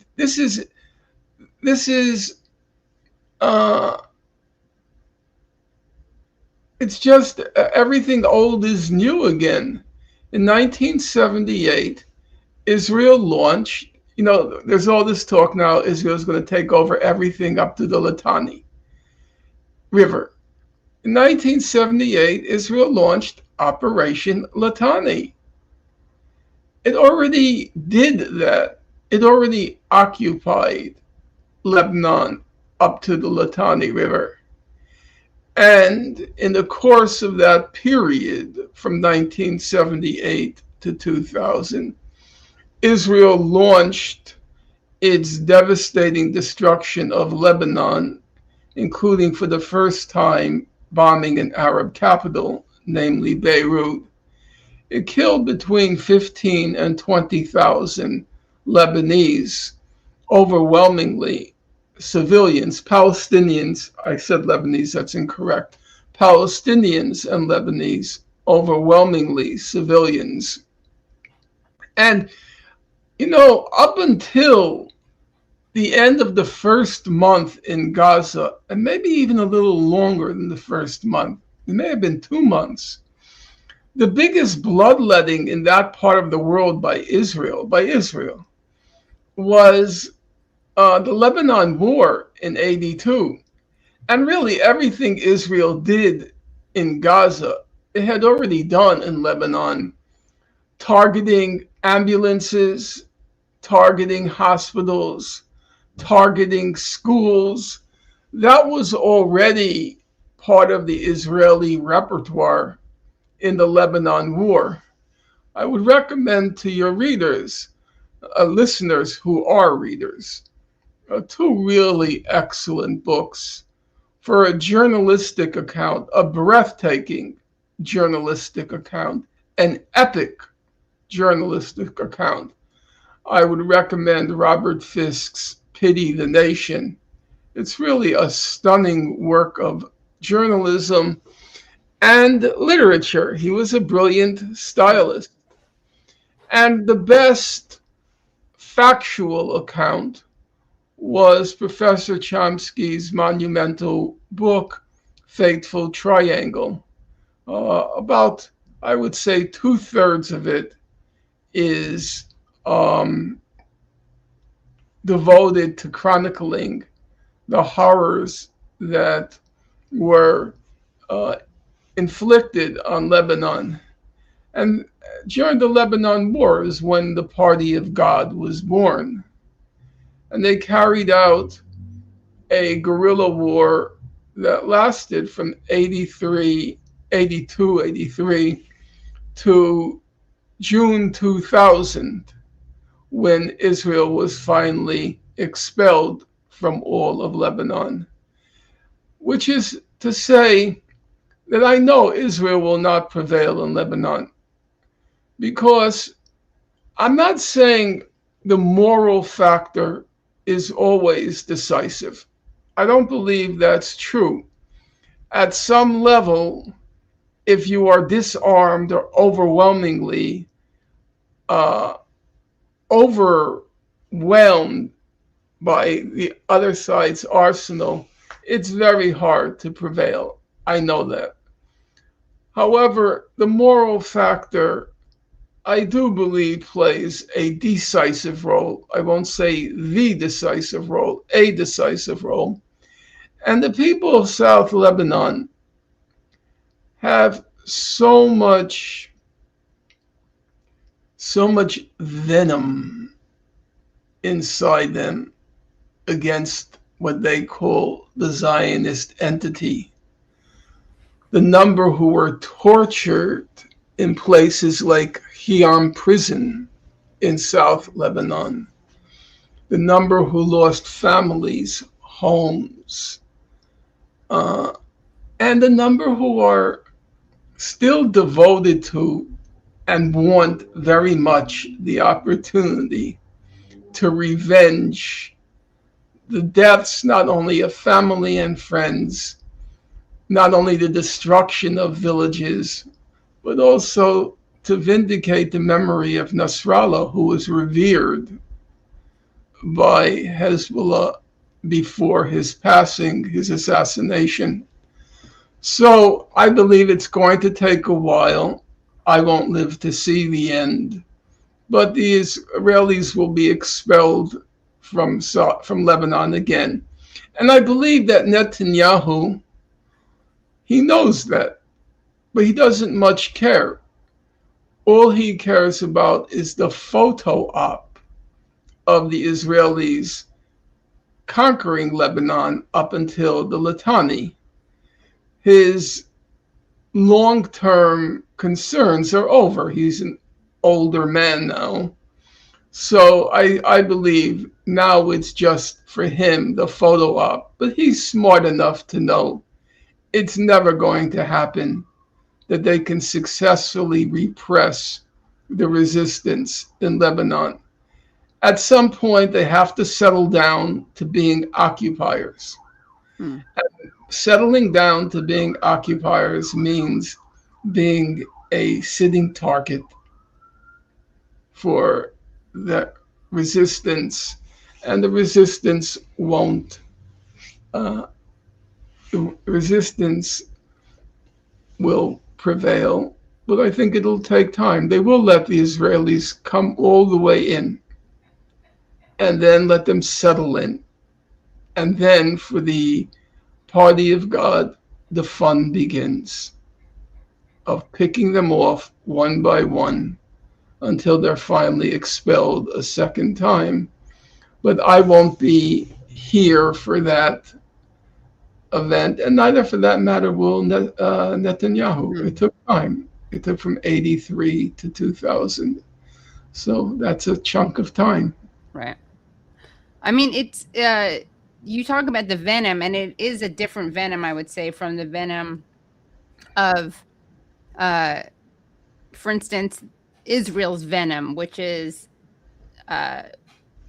based on, I would say, like a dehumanization, as opposed to it's the venom of justified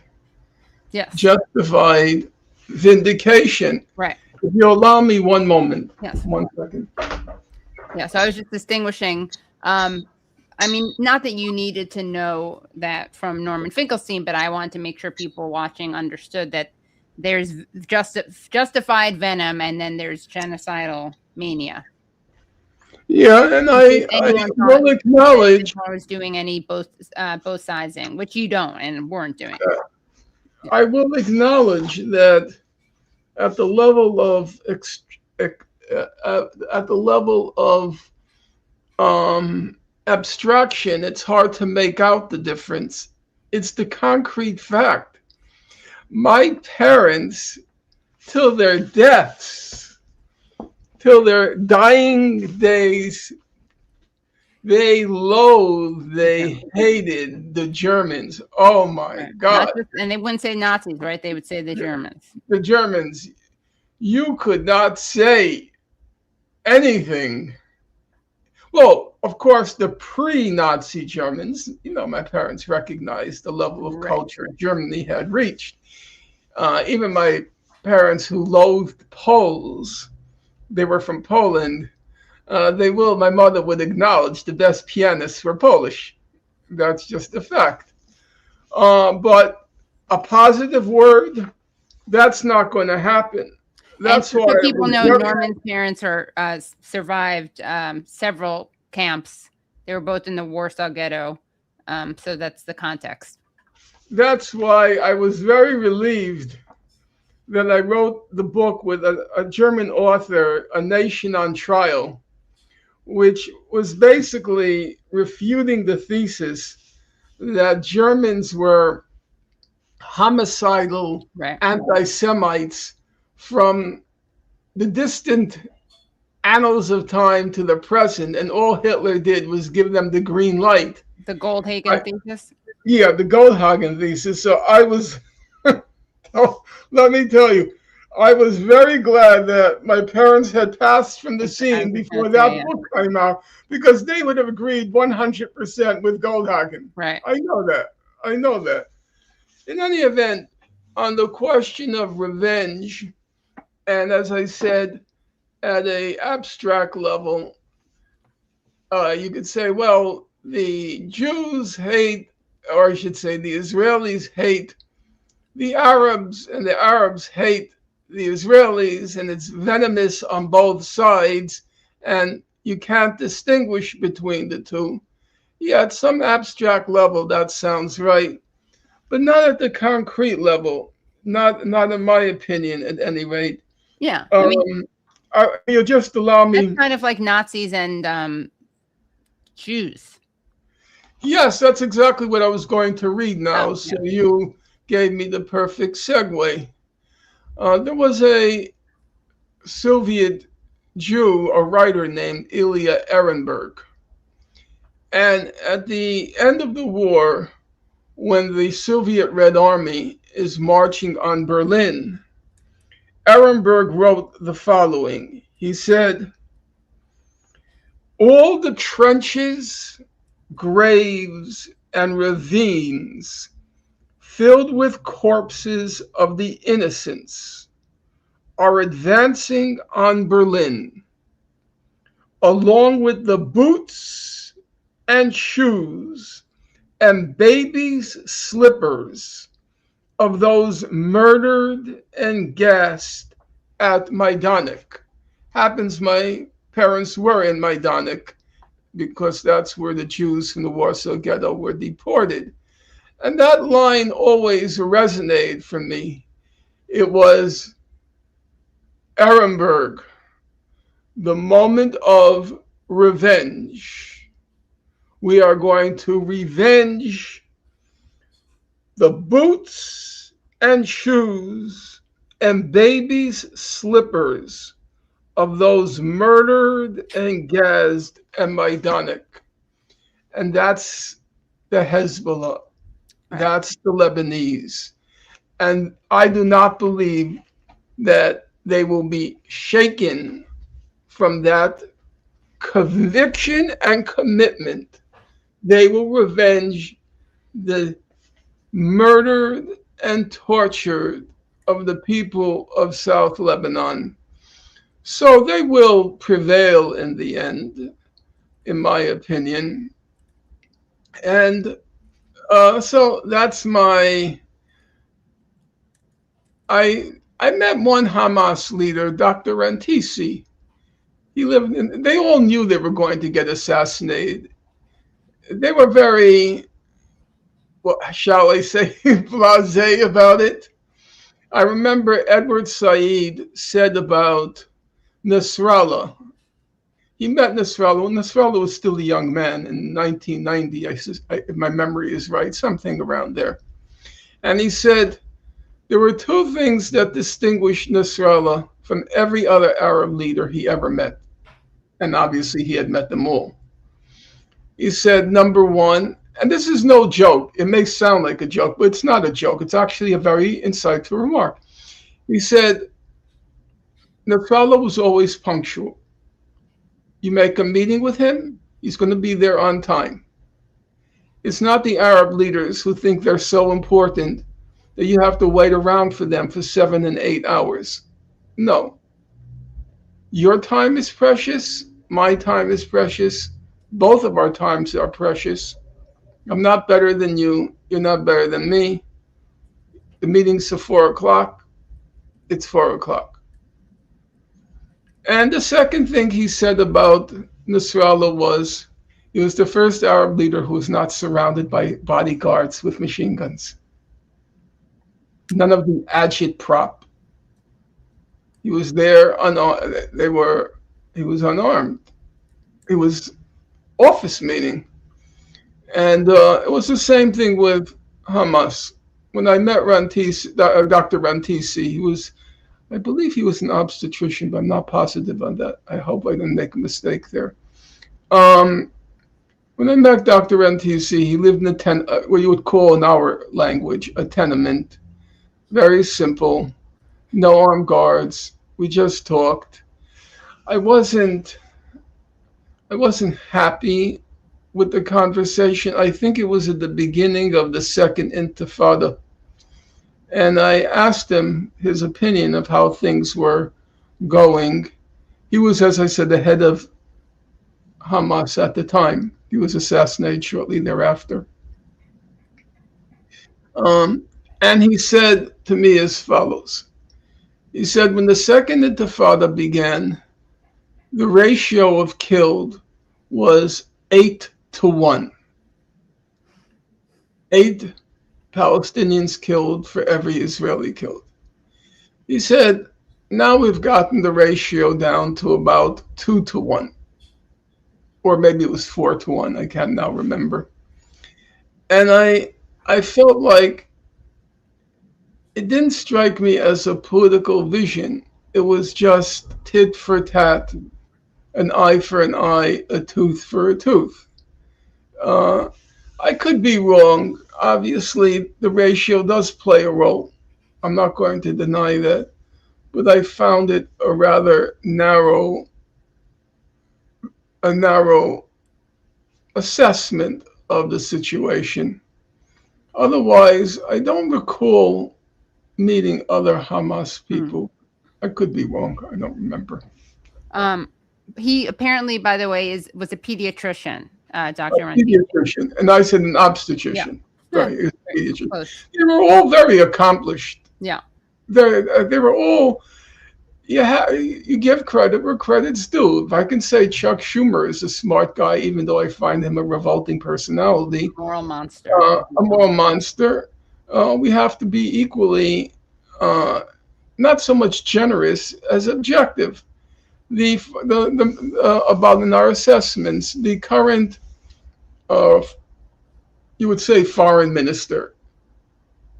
Yeah, I think that's a fair title. Is Bassem Naim of Hezbollah? Excuse me, of Hamas. Bassem Naim. And I know him pretty well by correspondence. I don't believe I ever met him, but we certainly carried on over the years a substantial correspondence. And I discovered belatedly that he has not one, he has 2 PhDs from Germany. This is not PhDs from the United Arab Emirates. This is 2 German PhDs. And that's very impressive achievement, for sure. One is in medicine and the other may be in civil engineering, I'm not sure. And I did, during the Gaza genocide, I did comment to him. I said, I just found out you had 2 PhDs from Germany. That's pretty good. And I said to him, frankly, I said, you know what? You deserve better from life. You deserve better. And he then, at that point, for the first time in our interactions, he kind of let down his guard. And he said, my mother was killed. My 2 sons were killed. And they just started to go through this long list. And it really is. It's a personal tragedy. Yeah. What's happened to those people? Well, What's been done to those people? yes, right. Well, I wanted to talk to you about something that you've been outspoken about, which is the framing of what's happening in Iran as the result of Israel having tricked the United States. And for some recent examples of this, so you have Joe Kent, who, as you pointed out, kind of has a Clark Kent look to him. He's Trump's former director of the National Counterintelligence Center. He resigned, and I just want to show, read 2 sentences from his resignation letter. And then we actually have video of him that he just released in response to the Trump announcement. Okay, Trump's Iran announcement. President Trump, after much reflection, I've decided to resign from my position as director of the National Counterterrorism Center effective today. I cannot, in good conscience, support the ongoing war in Iran. Iran posed no imminent threat to our nation, and it is clear that we started this war due to pressure from Israel and its powerful American lobby.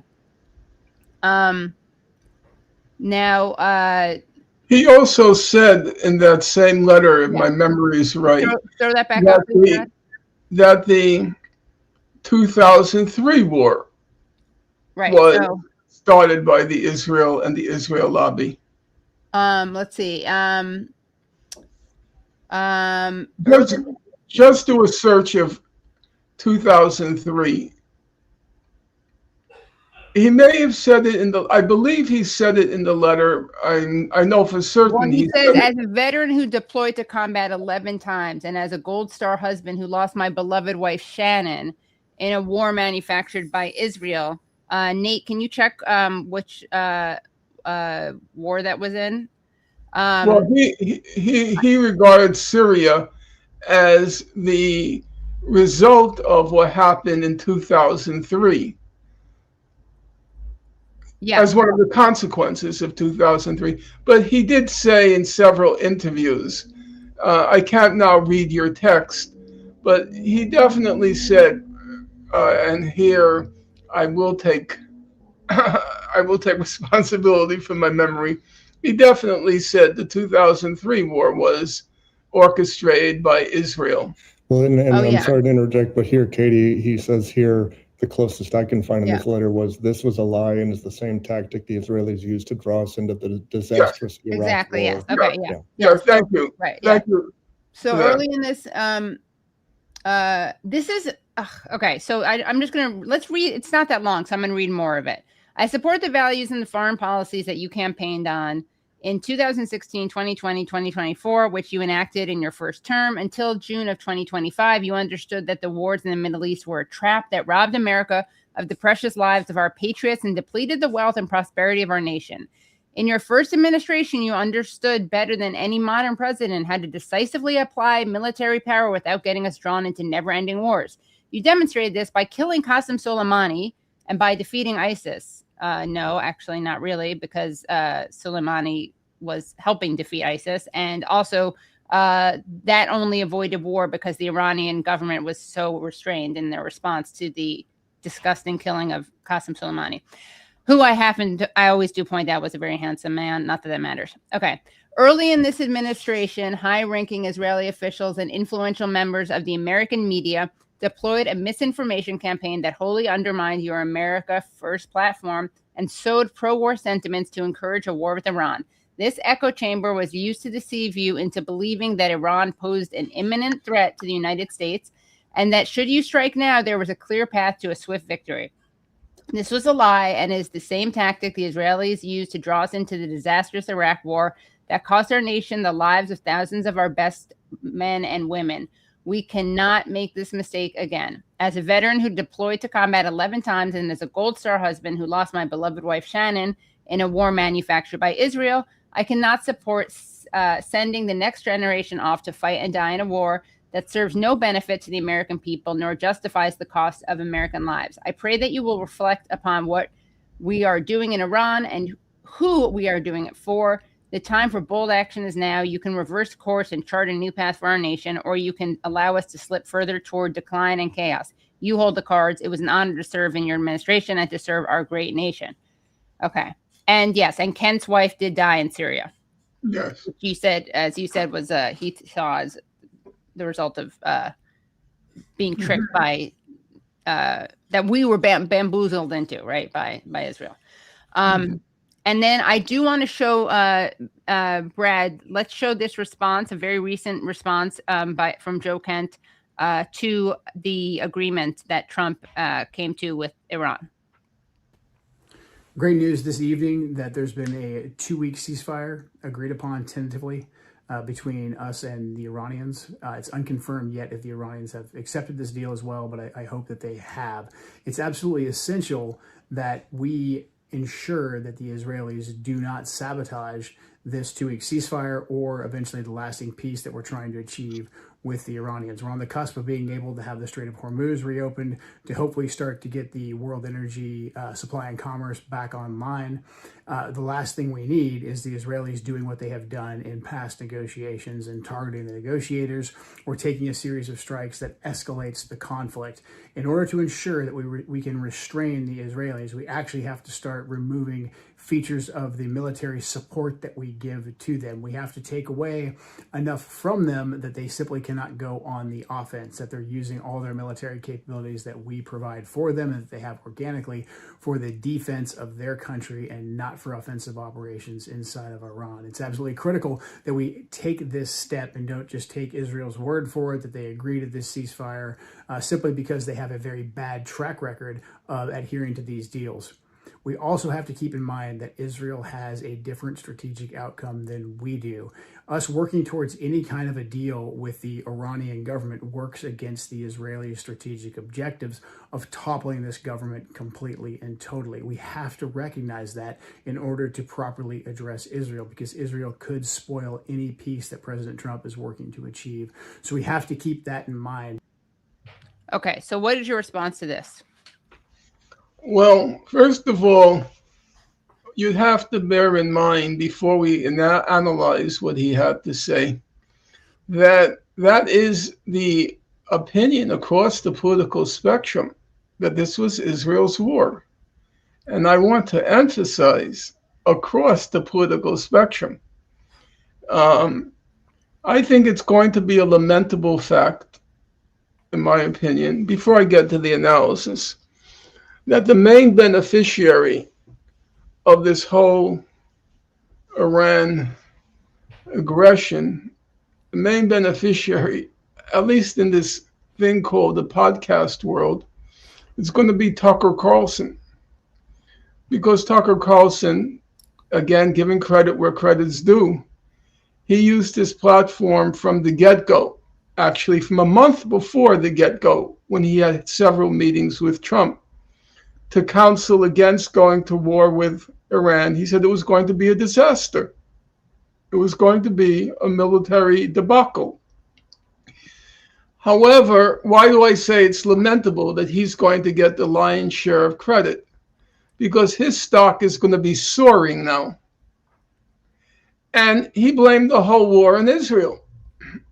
If you followed his commentary, in fact, he said in some of his commentary that Israel wanted to weaken the United States and that Israel wanted to enter into an alliance with India. Where he came up with that, only God knows. But he was saying that Israel not only wanted to defeat Iran and drag in the US to accomplish that goal, but Israel actually wanted to undermine, weaken the United States. Now, because his authority has been increased 1,000-fold as a result of him being right on the substantive question, namely, this is going to be a debacle. Everything else, he said, is now going to become the received wisdom. I don't think his beliefs are going to be disaggregated as in, okay, he got that right, but the other stuff is crazy. No, it's going to be a package of what he said. And even people like, you call them left liberals, people like Daniel Levy, the Israeli, the British diplomat who was a hostage negotiator, served in the IDF. Yeah. He says it's Israel war. Everybody's calling it Israel's war, which I think is just, there is an element that's correct. So let me just back up for a moment. I was just reading a book published by Or Books by a fellow named Behruz Gamari, The Long War on Iran. And yes. We did not learn that, What struck me, even though my memory is pretty decent, the further back you go, don't ask me what happened 5 minutes ago,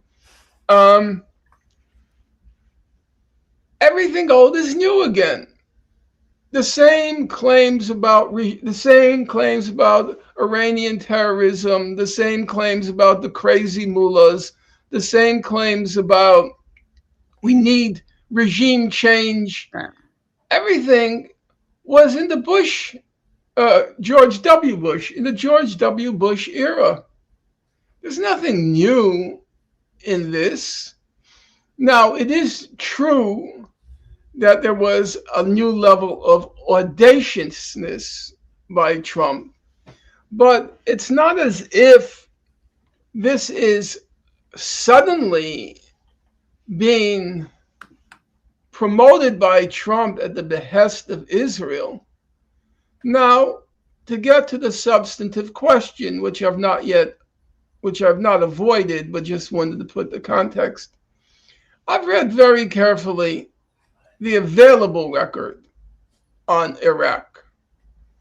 There is no evidence, with all due respect to my friend, John Mearsheimer, who, by the way, is a West Pointer. Oh, yeah. And it's very strange that I'm finding myself in more agreement with him than many people on the left when it comes to Ukraine. The only place where I think, though we've never discussed it, where I think we disagree a lot is on China. Of course. But that's another time, another place. And the lobby. That's where I'm going to get to now. That with all my affection, a genuine affection for John Mearsheimer, there is no evidence that Israel played any role whatsoever in the U.S. decision to go to war with Iraq in 2003. The principal architects of the war at the high level, Bush in the White House, he basically didn't know if he was coming or going. He had no real interest. He was in many ways similar to Barack Obama. He had no interest whatever in politics. And the claims that it was a kind of psychological contest with his father, there may be actually some, I shy away from psychological interpretations, but here there may have been. But not, so Bush was very remote. He did make the final decision, for sure. He was the president. But his final decision was constrained by the options and alternatives that were presented to him by people like Cheney and Rumsfeld. Right. And the principal architects of the attack on Iraq were Cheney and Rumsfeld. I don't think anybody disputes that. You can say several things about Cheney and Rumsfeld. Number one, they had long experience in politics. They went back, by the time they were in the Bush White House, they had been in politics for about 40 years. They knew the system inside out, both institutionally and in terms of personalities. Number one. Number two, it should They be knew also the system had to get out of Vietnam by getting Lynn Cheney pregnant right on time.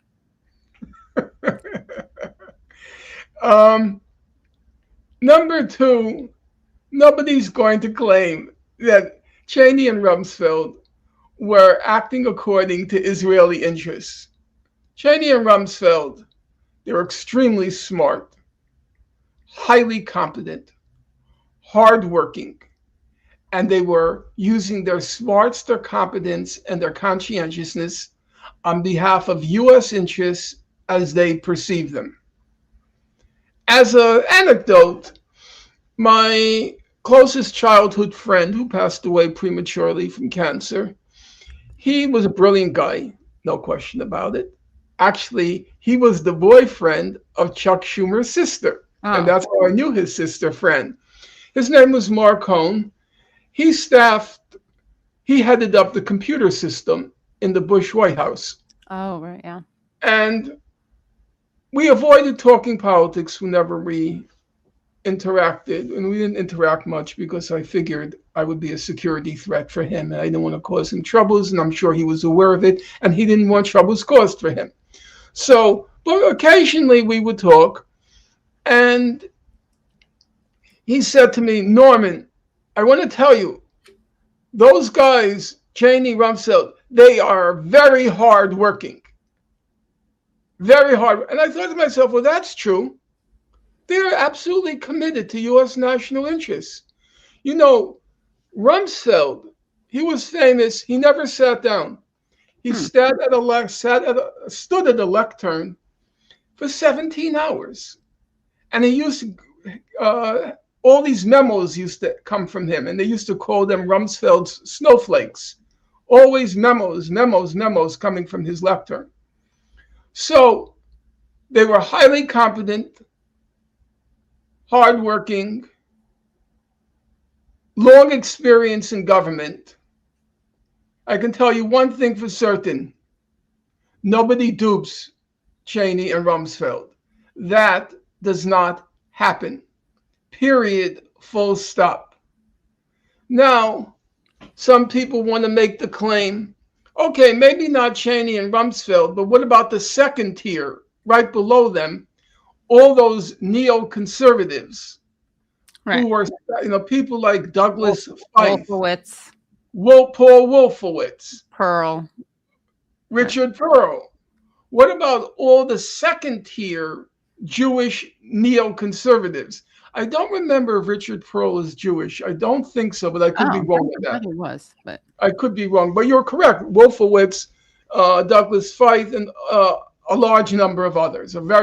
Scooter Libby. But here's the problem with that argument.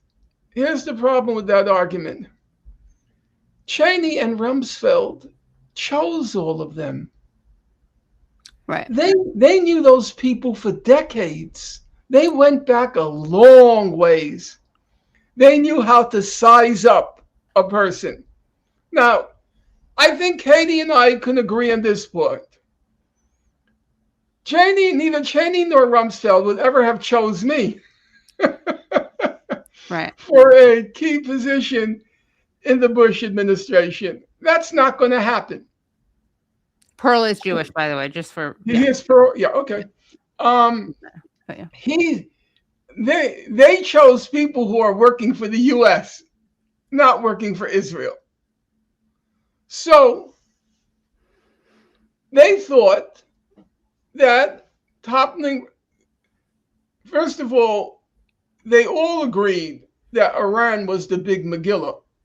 The question was the sequence. The Israelis wanted to go after Iran first. The Cheney and Rumsfeld saw it as Iraq, Syria, Iran. Right. But they all saw toppling Iran as in the U.S. interest. How could they not? Since 1979, every U.S. administration has targeted Iran. Between 1980 and 88, Iran fought a very brutal war with Iraq. About 1 million people were killed in the war. Who supplied the weapons for Iraq? The United States. Who enabled Iraq to use chemical weapons against Iran? The United States. Who concealed Iran's use of chemical weapons against Iran? The United States. Iran has always been on the U.S. agenda. So this notion that suddenly Donald Trump dreamt up the idea that Iran was a mortal enemy of the United States because he was tricked by the Israelis, it has no contact with the whole historical context of the U.S.-Iranian relationship since the revolution in 1979. And truth be told, both at the time of Cheney and Rumsfeld, as at now, as the national interest is perceived by ruling elites, Iran was an enemy. The United States and Israel both had a common objective in wanting to dominate the Middle East. Iran was an obstacle to the U.S.-Israeli design for the region. When people like my friend John Mearsheimer, when they say, as they do in the book, that attacking Iran, overthrowing Iran was not in the U.S. national interest, so it must have been Israel who orchestrated it. Right. Ask yourself a simple question, Ms. Katie, and for your listeners, a simple question. Let's say the Iraq War went as they thought it would go, a cakewalk. Or let's take the current case. If Trump's assault on Iran, the Trump-Israeli assault on Iran, it had turned out to be a cakewalk, as Netanyahu, no doubt, told Trump it would be. Would anyone have said that overthrowing the government of Iran wasn't in the U.S. national interest? Would anyone have said that? The question is not whether that is the perceived interest of the U.S. The issue became then and now that it was unsuccessfully executed. Right. They didn't win. But nobody would dispute, I'm talking about the ruling elites, not me or you. Nobody would dispute then or now that had the Iranian regime been toppled, it would have been regarded as a huge U.S. victory. In fact, the Democratic Party dreaded that prospect. They were afraid of Trump winning because they knew how it would boost his stock. So I don't believe there's any evidence whatsoever. The Americans didn't rely on Israeli intelligence in 2003. They relied on their own intelligence agencies plus Cheney and Rumsfeld disregarded the intelligence information when it didn't suit their interests. But the emphasis is their interests. They didn't disregard the intelligence because it would because the intelligence was contrary to Israeli interests. That never entered the picture. There's no evidence of that. If you go read, I read all the memoirs. I read all the secondary literature, because obviously most of the documents haven't yet been released. There's what's called the 30-year rule, that you don't release them until 30 years after. But I read most of the memoirs. Did Cheney and Rumsfeld, when the war went south, it was a disaster. Militarily, it was a disaster.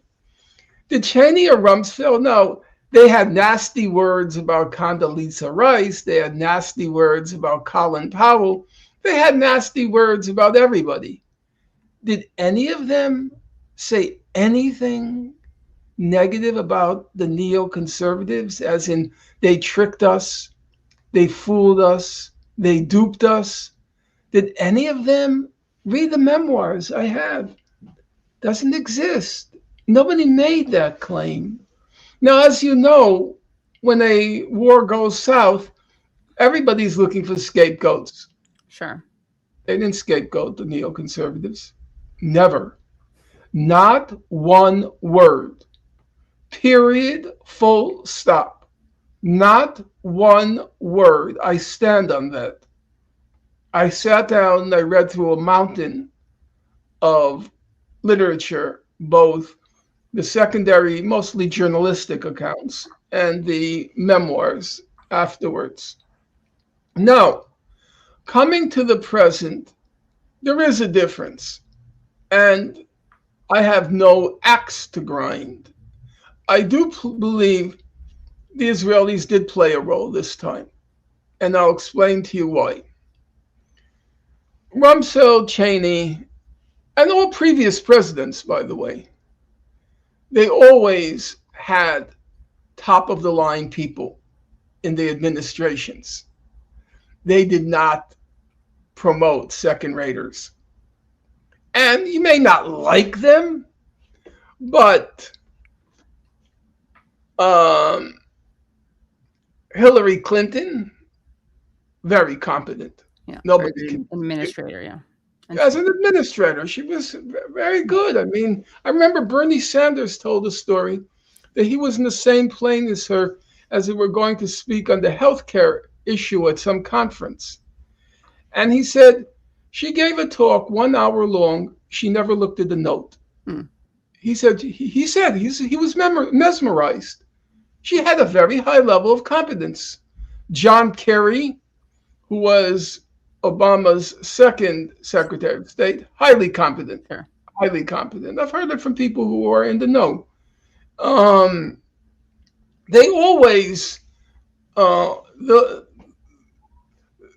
leaders, Jimmy Carter, you know, he had Cyrus Vance, very impressive. Reagan had George Shultz. These are very highly experienced people. Right. They knew the world. And Trump has yes men, idiotic yes men. And Trump had sub-mediocre yes men. You often know, evangelical. He had agains, yeah. Marco Rubio. You know, Marco Rubio, when he goes to the toilet, he brings along his GPS to find his asshole. He's a complete moron. Then Hegseth, you know, is he Secretary of Defense? Is he Secretary of War? Right. Or is he Secretary of Hair Gel? You know, it's hard to tell. All of his female appointments, Pam Bondi, Christy Noam, they all look like their last job was at Hooters. That's who he appointed. Joe Kent, Hegseth. Trump saw them last at Chippendales. That's how he picked them, you know? So they were just sub-mediocre yes people. And Trump knew that. I mean, Trump, he knows people. He's been around. He chose them because he wanted to be surrounded by yes people, and he chose them because he wanted them to be mediocre because that would make him look better. Yeah. So he has to now make a decision about Iran. And he doesn't trust any of these people. And so there was what I would call an informational void. And Netanyahu filled that void. Trump trusted him in his military judgment, political military judgment. And you could imagine what Netanyahu said to him. It's going to be a cakewalk. Right. Iran is on the precipice. You just need to push it a little. It's never been weaker. Hezbollah has been defanged. Hamas has been destroyed. All of Iran's missiles were destroyed last year in June. And so you could imagine, and he souped him up. He said, if you do this, you will be regarded as the greatest military hero of history. You'll be like Douglas MacArthur. You'll be like Caesar, and you'll be like Napoleon. And Trump, even though he knew Trump is, if anything, not an ideologue. Also. Trump is, Netanyahu is a very talented used car salesman. Yeah. So, and even though Trump knew he was being souped up, he still loved it because he's a megalomaniac. So I do believe if you were to engage in a thought experiment, what if Trump solicited Netanyahu's advice and Netanyahu had told him, don't do it. It's going to be a disaster. Stay away. Don't do it. I, for one, have no doubt that he would not have done it. He would not have. So if Israel had counseled against it, it probably would not have happened. Mm-hmm. The other thing is, Trump, it's a very personalized presidency. Right. There hasn't been anything quite like it. Everybody knows that. There hasn't been anything quite like it. Because the people in office, they always did look after the U.S. national interest as they perceived it. They were serious about that. Well, isn't that something that we have to define? Because I think that's one of I said as they perceived it. Right. No, yeah. Qualifying as they perceived it. But they were always very serious about their responsibility in office. The most serious in my living time, the most serious were probably, I would say probably LBJ and Carter. Carter was the most serious. Carter came in with an agenda and he was very serious and determined to implement it. Clinton also came in with an agenda and he was also very serious to implement it. I don't think he had that level of concentration of Carter, but very smart, very smart. Trump, the U.S. national interest, it lingers in the background, like background music. It's there because he's a member of that class. Right. He's a member of that class. So his instincts are to defend the interests of that class to which he belongs. However, I believe, as I said, it's in the way of background music. He's such a megalomaniac, such a stupefying narcissist, that his first impulses are not the national interest. It's there, but his first impulses are him. And he chose this moment to launch the attack, in my opinion, for intersecting positive and negative reasons. Oh, he's an intersectionalist. You'll love it. Yeah, well, this phone does not seem to work. Okay, give me 1/2 second. I turn it off, but it doesn't turn off. Just give me 1/2 moment. The last time I saw Norm getting a phone call, he got some suspicious package, which he did not open. I don't know. I know how to turn it off. I'm just going to disconnect it the old-fashioned way. Oh, yeah. Okay. So in my opinion, there were intersecting positive and negative inducements, though no, I am not into intersectionality. Neither. That's Kimberly Crenshaw's vacuous term. I won't go there. In any event, there was the sequence of events with him getting credit for ending the quote-unquote war in Gaza, to the point that the UN Security Council gave him the deed to Gaza. He thought he was going to win the Nobel Peace Prize for it. Didn't turn out to be the case. And then, of course, the immaculate coup in Venezuela. Right. And so that was it. It massaged. Had no problem with. Obviously. It massaged his already oversized ego, hubris, his overdeveloped hubris. And then there were two negative factors, which I think have largely been already forgotten. Number one was the debacle with Greenland, when he kept saying, I'm going to take it, nobody's going to stop me, I'm going to take it, and it fizzled out. And then there was the second big disaster for him, which was Minneapolis, where he was very determined that ICE was going to take over, and finally he had to back out. Right. So he suffered two defeats. So there were the positive inducements of Gaza and Venezuela, and the negative inducements of the debacles with Greenland and Minneapolis. And I believe that he was just concerned about his image. Now, it's not as if the decision going to Iran conflicted with U.S. national interests as perceived by ruling elites. It did not. But I don't believe, and here I think it's different than other presidents, I don't believe it was uppermost, the national interest. I don't think Cheney and Rumsfeld, I don't think Hillary Clinton, I don't think Madeleine Albright, I don't think any of them would have counseled in favor of a war if they thought it might go badly. Now, neither did Trump. He didn't think it would go badly. But I don't think the national interest is uppermost. It's a very personalized Oval Office. Right. But and the national interest is the background music. Yeah. That's not his prime motivator. And as I said, I do believe, so this is what you might call a nuance, in my opinion.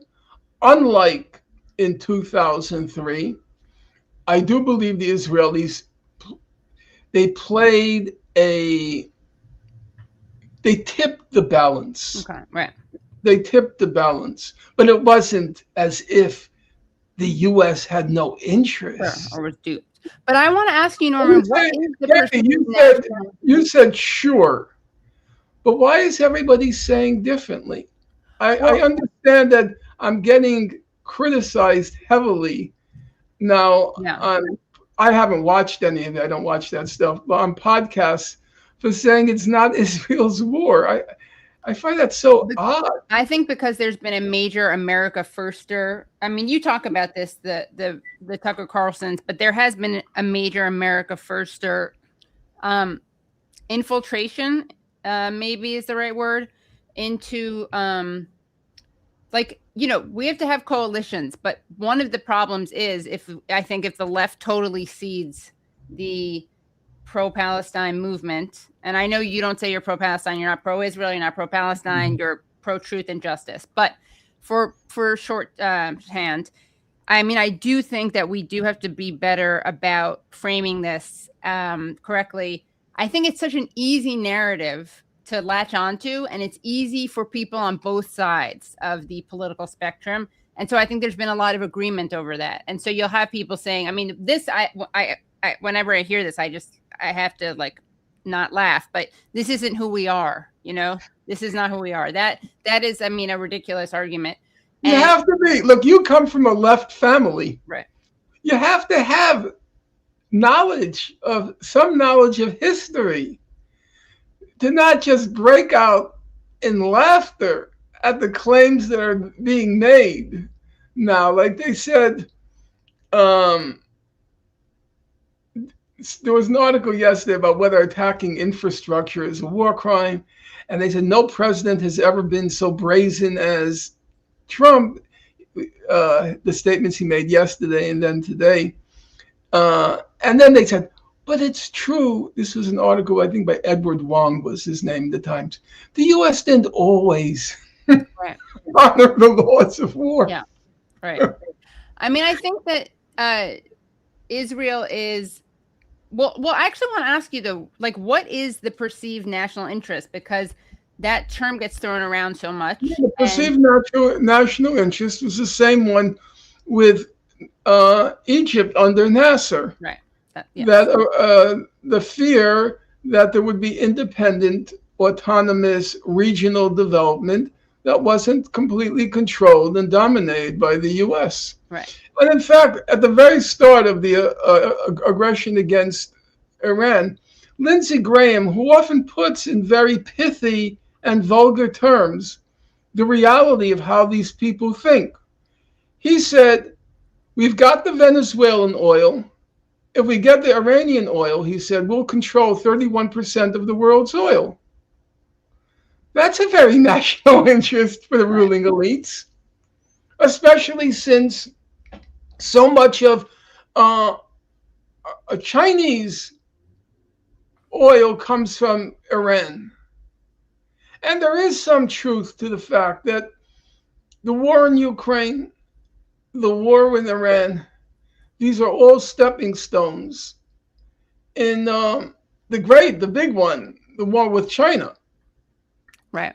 And it's a desire to control as many of the critical resources as the U.S. can, as it poises for the showdown with China. And I did find it interesting that in the initial articles, we don't know the details yet, but if you read the initial articles on this deal that's been struck between, negotiated by Pakistan, they said China weighed in. And China, I don't think they used the word put pressure, but China told Iran to accept it. China's watching very closely because they know what the United States is up to. And part of what the Chinese say, it's kind of rhetorical. It's the old left. But they say that the United States is a dying empire. And when you're a dying empire, you only have one tool in the shed. It's called force. You can't win on the economic level against China. That's not going to happen. And so the United States is playing its one card. And its one card is its capacity to sow limitless death and destruction. Right. So I think there is, as perceived by ruling elites, there is a national interest in overthrowing Iran, the same national interest as there was in defeating Nasser. And that's when Israel became the U.S.'s strategic asset. It wasn't a strategic asset before 1967. Right. It was a backwater. If you were to ask your mother excuse me, sorry, or father, I don't know if both of them, but at least your mother, an old-time leftist, you ask her, did anybody talk about Israel before 1967? The only time Israel ever came up was charitable donations to build, give money for a tree in Israel. Yeah, that was it. It was 1967. Why was it 1967? Because that's when it was revealed it was a strategic asset to the United States in the 60s. Because it inflicted a devastating defeat on Arab secular nationalism as embodied in Nasser. And Nasser was seen as an obstacle to U.S. domination of the region. The great contenders were Egypt under Nasser versus the Saudis. The Saudis represented the conservative regimes. There was a good book written by the president of AUB. It was called the Arabs, something like the Arab Civil War, something like that. There was a civil war. It was at that time secular Arab, what was called radical Arab nationalism, embodied in Nasser also in Syria, the Ba'athist Party, versus the fundamentalist regimes like Saudi. And then in 79, the terms were rewritten. Now it was radical Islamic fundamentalism versus the West. Different name, same enemy. The enemy was any independent regime that would check, to some extent, check U.S. power and also Israeli power. Check, I want to show part of in your book, Knowing Too Much, because what I thought was fascinating about this is that you use Iran as kind of a test case of how and why it is the national interest, United States national interest, and not the lobby, right? That shapes policy. And you actually quoted someone named Rule Margaret. Rule Gerecht. Yes. So, who was a former CIA expert on the Middle East and the leading neoconservative authority on Iran. And he said, Tehran certainly wants nuclear weapons, and its reasoning is not illogical. Iran was gassed into surrender. You mind if I ask you to read this slowly, because it's a very revealing quote. Yeah. Just bear in mind for your listeners, this is a neoconservative. Right. But somebody who also had the capacity to be, on occasion, candid. Right. And this is what he had to say. Go ahead. Iran was gassed into surrender in the First Persian Gulf War of 1980 to 88. Pakistan, Iran's ever more radicalized Sunni neighbor to the southeast, has nuclear weapons. Saddam Hussein, with his Scuds and his weapons of mass destruction ambitions, is next door. Saudi Arabia, Iran's most ardent and reviled religious rival, has long-range missiles. Russia, historically one of Iran's most feared neighbors, is once again trying to reassert its dominions in the neighboring Caucasus. And Israel could, of course, blow the Islamic Republic to bits. Having been vanquished by a technologically superior Iraq at a cost of at least 500,000 men, Iran knows very well the consequences of having insufficient deterrence. And the Iranians possess the essential factor to make deterrence work: sanity. Tehran or Isfahan in ashes would destroy the Persian soul, about which even the most hardline cleric cares deeply. As long as the Iranians believe that either the US or Israel or somebody else in the region might retaliate with nuclear weapons, they won't do something stupid. And then you write, the actual fear of American policymakers, Garrick suggested, was not the terminal insanity, but the tactical lucidity of an Iran in possession of these weapons. And then you quote Garrick, a nuclear-armed Islamic Republic would, of course, check, if not checkmate, the United States maneuvering room in the Persian Gulf. We would no doubt think several times about responding to Iran. We would no doubt think several times before responding to Iranian terrorism or military action if Tehran had the bomb and a missile to deliver it. During the lead up to the Second Gulf War of 1991, ruling clerical circles in Tehran and Qom were abuzz with the debate about nuclear weapons. The mullahs agreed. If Saddam Hussein had nuclear weapons, the Americans would not have challenged him. For the left and the right, this weaponry is the ultimate guarantee of Iran's defense, its revolution, and its independence as a regional great power. Yes, as an independence as a regional great power. Right. And that was what the U.S. and Israel opposed. Israel for slightly different reasons. Israel, it's not so much economic reasons as it's this kind of Ubermensch mentality. And here you do some psychoanalysis, right? Or you accept it. I'm not calling you out. That's not a gotcha. I think it's a definite problem. I think it's an autonomous problem. The Jewish supremacist outlook that's now pervasive in Israel. There was a time where you could say there were pockets of critical reflection. That's all gone now. That place is over the top bonkers. Yeah. Well, I do want to show one more thing since we're talking about the I mean, I think when you're saying nuanced and how you think that in this case, Israel did tip the balance. Yeah. But at the probably. same time, I think the balance in the sense that if they had advised the reverse, I don't think it would have happened. Right. And I think that there's a lot of that with Trump. I mean, I think that there are two extremes, which is that one is that he's totally unprecedented and an aberration. And then the other one is, no, he's exactly like every other president. I think it is in between those two things. It's in between. And, but I do I think it's qualitatively, I would say, look, every president, Lyndon Johnson, he didn't want to be the first. At that time, of course, you're way, way too young to remember, but we were always taught in school the United States never lost a war. Right. The States never lost a war. Johnson didn't want to be the first president, and then Nixon didn't want to be the first president to be in the history books as having presided over the first war that the United States ever lost. So there's always that element of egotism at play. Yeah. I'm not going to deny that. You don't become president of the United States unless you have an enlarged ego. That's for sure. And everybody had their what you might call eccentricities.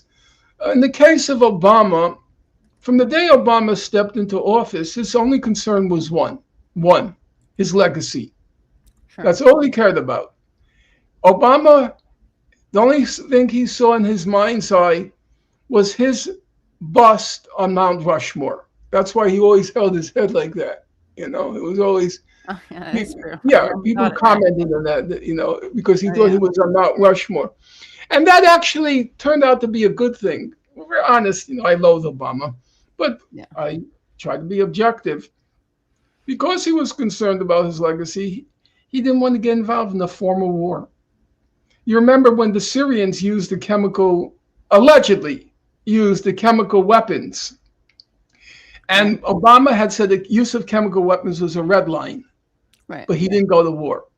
Why didn't he go to war? Now they gave a darn about people getting killed. That's not Obama. Obama killed quite a lot of people with the drones. But because he thought it may go south, and I don't want to have the same legacy as Bush. So because of his vanity, we were actually spared any full-fledged wars. Now, there was a lot of killing on the side, no question about that. Yeah, and droning. But we were spared, you know, a full-fledged war. So everybody has their eccentricities and egos. But the Trump phenomenon is on a different scale. It clearly is. And also, I do want to show this video, though, especially since you brought up Obama. This is a video of Hillary Clinton. So going back to the bipartisan nature of the hawkery, Iran hawkery. Here's Hillary Clinton in 2007 on the campaign trail. Let's hear what she had to say. The Iranians to know that if I'm the president, we will attack Iran. Whatever stage of development they might be in their nuclear weapons program in the next 10 years, during which they might foolishly consider launching an attack on Israel, we would be able to totally obliterate them. That's a terrible thing to say, but those people who run Iran need to understand that, because that perhaps will deter them from doing something that would be reckless, foolish, and tragic. Yeah. No. Which just tells you what every listener of your program already knows. The spectrum is very narrow in the ruling elite. The spectrum is very narrow. So obliterate Iran is not much different than sending it back to the Stone Age or destroying its civilization. It's a slightly different turn of phrase, but the image it projects is not that different. It's a narrow spectrum. And Trump was on that spectrum. Trump was on that narrow spectrum, especially if you go back and look at what was being said in 2003. He was in what you would call the neoconservative end of a narrow spectrum. But what was different here is, and I don't want to I don't want to be repetitive. It's that Trump, you don't get the feeling that he's making many of his decisions based on the national interest. It's not as if they are against the national interest. They're not. But that's not his impulses. Now, why he agreed to do what he did today, I think those images of all those Iranians surrounding the bridges and sending in the people to kill them, I think it would have been a problem for him. Just like Lyndon Johnson, it seems that the anti-war protests, well, they did get to him. You know, the slogan, it did get to him. Hey, hey, LBJ, how many kids did you kill today? Apparently it got to him. And he apparently was, now I haven't read the most recent scholarship on the subject, but it was said already decades ago now by Daniel Ellsberg that the demonstrations did deter him from using nuclear weapons. And also Nixon. There was Nixon once, there were the mass mobilizations against the war in Vietnam. And Nixon said, when he was asked about them, he said, oh, I was too busy watching a football game. And there was a famous song by Pete Seeger, famous in the anti-war movement, called Last Train to Nuremberg. Right. And one of the lyrics went, if 500,000 mothers marched in Washington, would the president say, I was too busy watching a football game? But it turned out he wasn't too busy. It turned out he was actually, as it was depicted, he was scared of the demonstrators.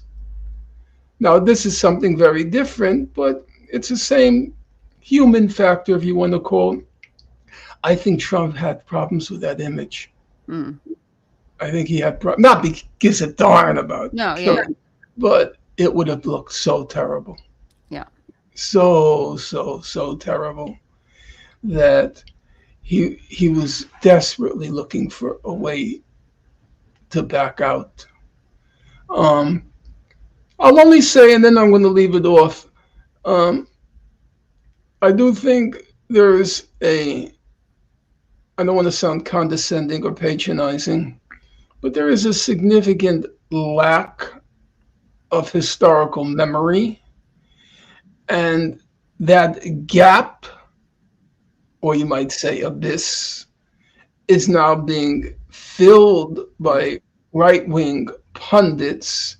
Look, my view is, if Jews get blamed, guess what? They deserve a lot of blame. They do. Israeli state, I think it's a historical abortion. I don't think the Jewish experiment with power proved to be a disaster, a catastrophe. On the other hand, not absolving Israel of any of its iniquities, not absolving Israel of any of its iniquity. We have to get the fact right. Yeah. The US was not committed to destroying the Iranian regime. They had sanctions on Iran since 1980. So this notion of a naive US government being tricked by Israel. Yeah. So, and it's not that everyone knows that you're probably one of the most prolific critics of Israel. So it's, as you just said, it's not about exonerating Israel or letting Israel off the hook or whitewashing their genocide. It's just that if we want to understand, not to sound corny, but if we want to understand how to stop this, we do have to understand where it comes from. And if you think it's just Israel colonizing the American mind, and also if you don't think that there's a Christian Zionist streak to it, you're just not understanding like how it all works. So yeah, and I think it's going to be I think it's going to be unfortunate that the Tucker Carlsons and the Candace Owens and the Nick Fuentes, that all of their stock is going to go through the ceiling. They were right on this point, but the problem is, as you know, it's not disaggregated. It's not like they were right on this but wrong on that. Well, it's going to be, they were prophets, right. Prophets. Yeah, exactly. They predicted everything right, and it's going to be a disaster. Well, you were on Candace Owens' show, so you should convince her to have you back on, and you can explain to her. None of them have wanted me on. But Candace Owens had you on. You had me on once. You can also tell her that Jews were not the disproportionate. Unfortunately, and I have to be careful about my language, because I don't need to make gratuitous enemies. The enemies I made them very conscious that there were significant issues at stake. I think there is let's call it a significant portion of the political spectrum that wants to blame it on the Jews. I think that's a problem. Now, I say, I know, it's so you funny. you have to bear responsibility for your ex. I'm not going to exonerate you. Of course you wanted that war with Iran. Of course you wanted it.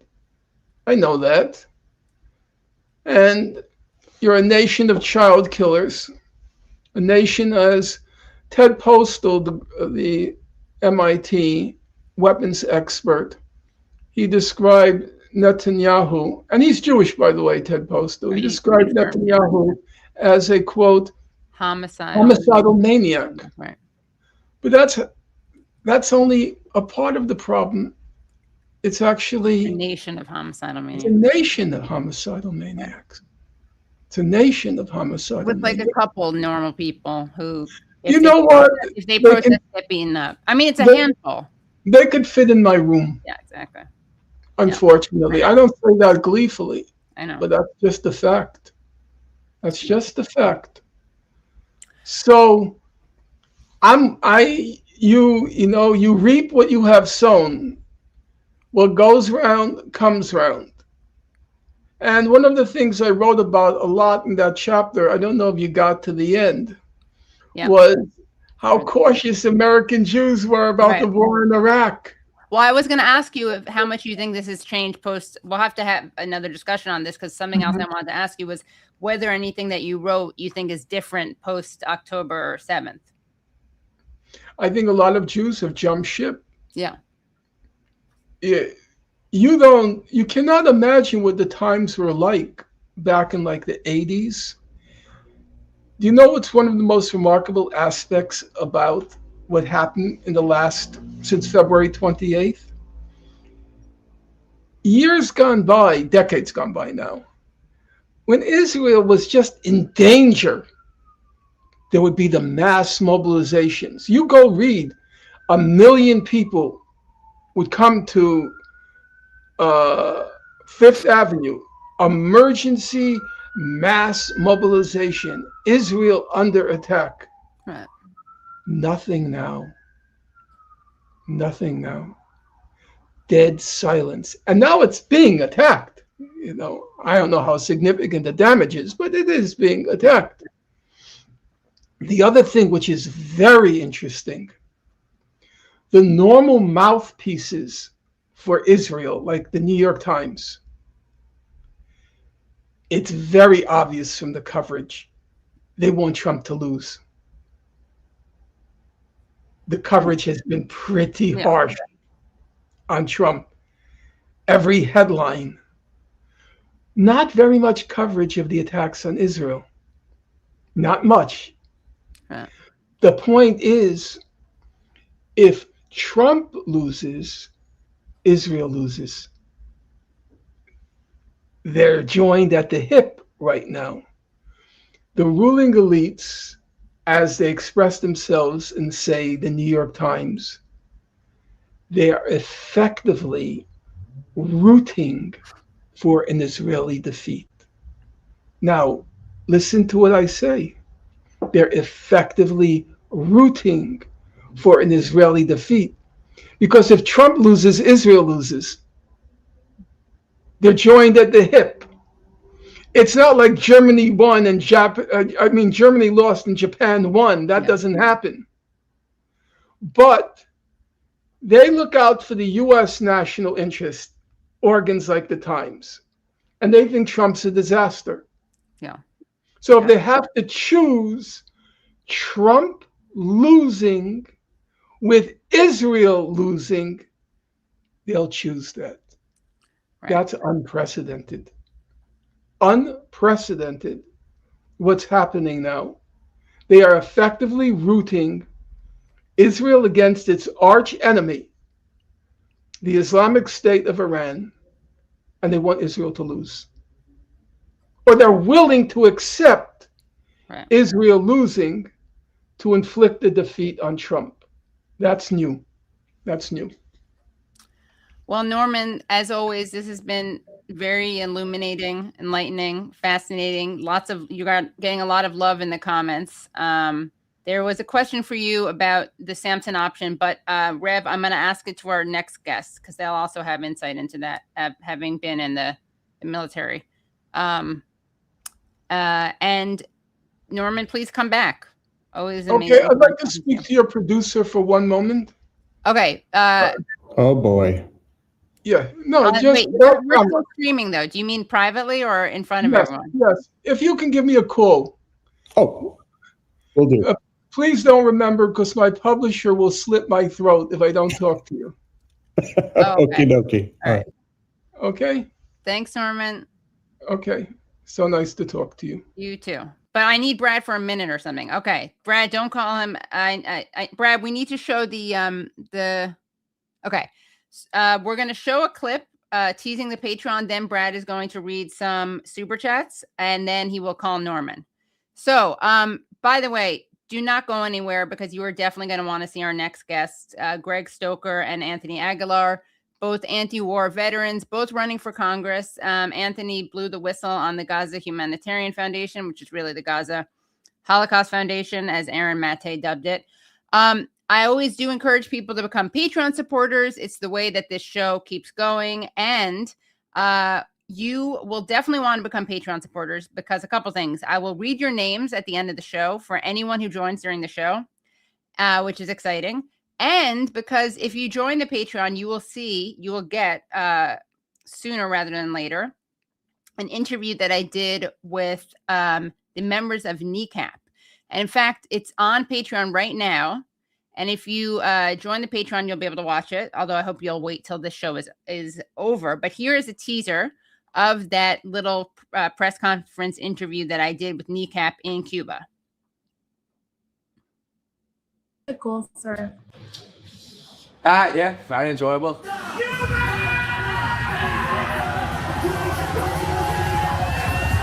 I mean, unfortunately, we only did the 3 songs. I think the Cubans are very like the Irish. Like, we don't need an excuse to party. Like, we'll party at the drop of a hat, you know. And it's beautiful actually to come here, friendly, and to see, you know, the similarities between Cuba and Ireland. We have such shared history, and just to see everyone out there, you know, the resilience. You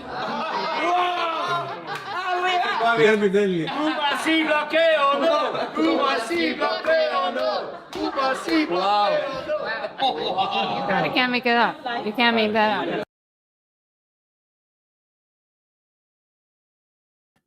And that, of course, is a blackout that. Oops, that's a blackout that happened right during this press conference. So I asked them some interesting questions about Cuba, Ireland, Palestine. It's a great little short interview. You also get some footage to see some footage of them performing. So again, you can access that at patreon.com/The Katie Halper Show. Now, before I bring on the next guest, Brad is going to spend like 2 minutes reading some super chats. But also, how are we doing with likes? I should have looked at this before and guilted everyone before. Oh, we're pretty good with likes. Okay, I don't have to chide anyone. All right. So I will be right back. You're just gonna, I'll be back in 1 minute. I'm just setting something up, and Brad is gonna do like a minute or two of super chats. Cool? Thanks. All righty. Thank you so much, everyone, for sticking around. This has been a really great show. Really looking forward to hearing from Greg and Anthony. And let's see what we got. Jeanette Lynn Whitehouse became a new YouTube member. Thank you so much, Jeanette. Welcome. And Ernest Peebles, a super sticker. Thank you so much. Louise Brooks, 1571, a super sticker. Thank you very, very much. Jim Talib, and I apologize to anyone if I'm mispronouncing your name. I'm sorry. A super sticker. Thank you very much, Jim. Firmware. Thank you so much, as always, Firmware. The fate of all human groups and or states that 1, begin in violence, and 2, sustained by violence, is to 3, wither and fade away. I think that history would back that up. And Firmware, again, thank you so much for your generosity, Firmware. I would like to spend a year in Norm's brain taking notes. Yeah, I think that we would all need maybe more than a year. His knowledge is just encyclopedic. Jam Mogan 7032, thanks for going live with Finkelstein. Absolutely, thank you. Firmware again, oh my gosh. All right, the fate of all human groups and or states that 1, begin in violence, and 2, sustained by violence, is to 3, wither and fade away. This includes, sadly, the US. Strap in, folks, we're in for a rough ride. Been very busy, but I'm back. Oh, glad to hear it, and thank you so very much for your generosity, Firmware, and everyone. Exit X101, thank you so much to you, and Firmware, holy cow. I think Chuck S., I imagine you mean Chuck Schumer, is a dim bulb. He can't see that his support for the state I cannot spell is ultimately self-defeating. Yeah, but honestly, I would think that his commitment or his, devotion to the Zionist project might actually surpass his prioritizing of election cycles and whatnot. All right. CS Coolidge, thank you both as always. Firmware, taking my 2 pups, my pups to park. See you on the flip side, Katie and Brad. Thank you very, very much, Firmware. This is his like 5th or 6th super chat. Wow. Reverend. Actually, wait, Brad, let's pause that. We are going to, I'm going to, not to interrupt, but I'm going to jump back in. We're going to bring in our next guest, and we'll finish the super chats later.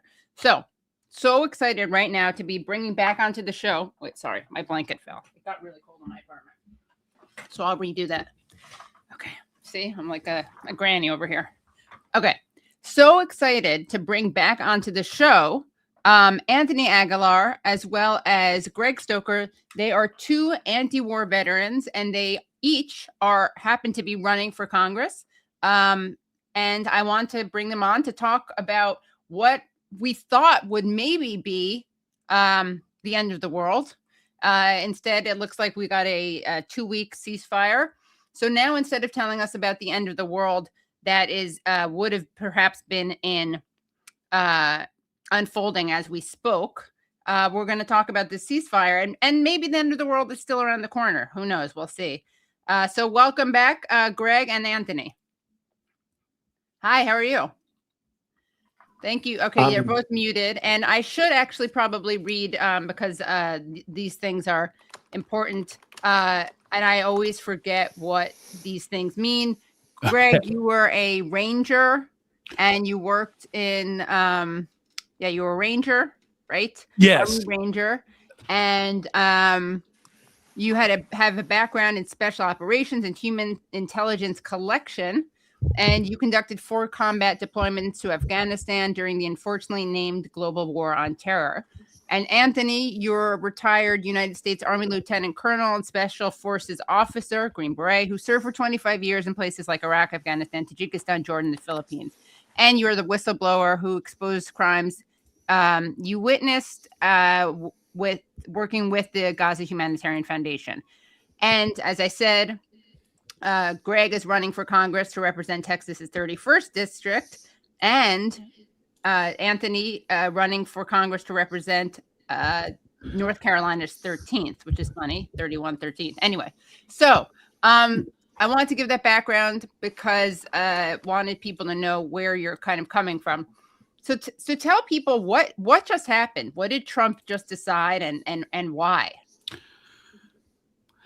Honestly, it looks like a new iteration of the Cuban Missile Crisis, insofar as JFK accepted like an old proposal that Khrushchev withdrew, but Khrushchev also wanted an off ramp. So we're just like, okay, we're gonna go with it. So this like ceasefire proposal, the 10 points, it's not new. It's been around for a couple weeks, at least, and it just goes to show that they wanted an off ramp. And of course, it seems like China has in some ways been involved in pushing for this as well. And that's kind of where we're at, speaking strictly for that. So, yeah.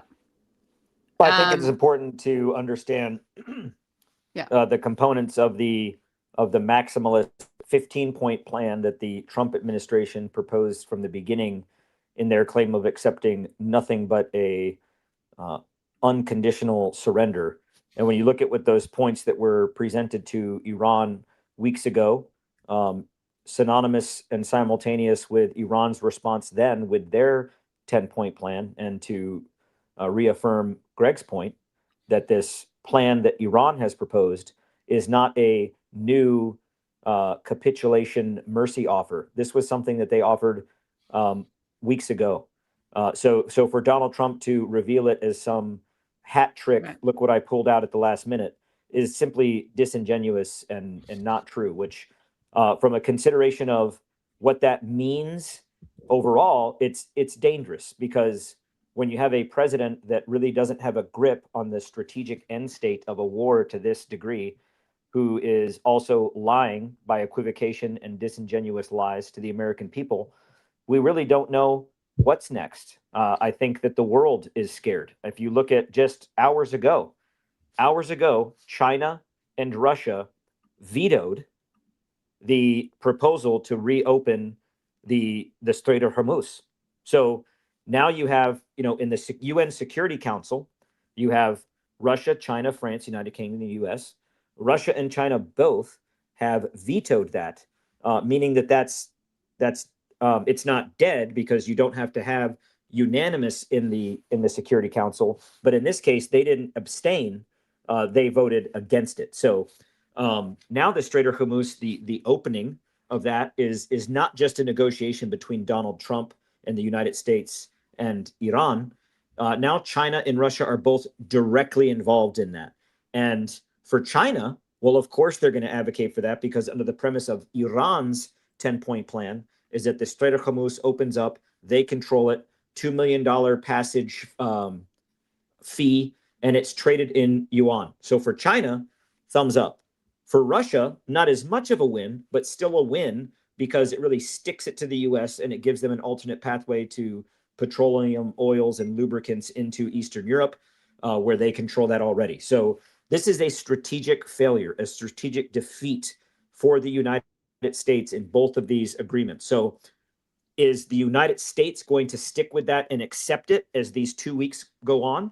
Or is there going to be more of this Trumpian false flag, false dilemma, tricked you, we're negotiating, now we're bombing you, we're negotiating, now we're sinking your ship that's coming home from India in a training exercise, we're negotiating, now we just bombed a girls' school in Manab. What's next?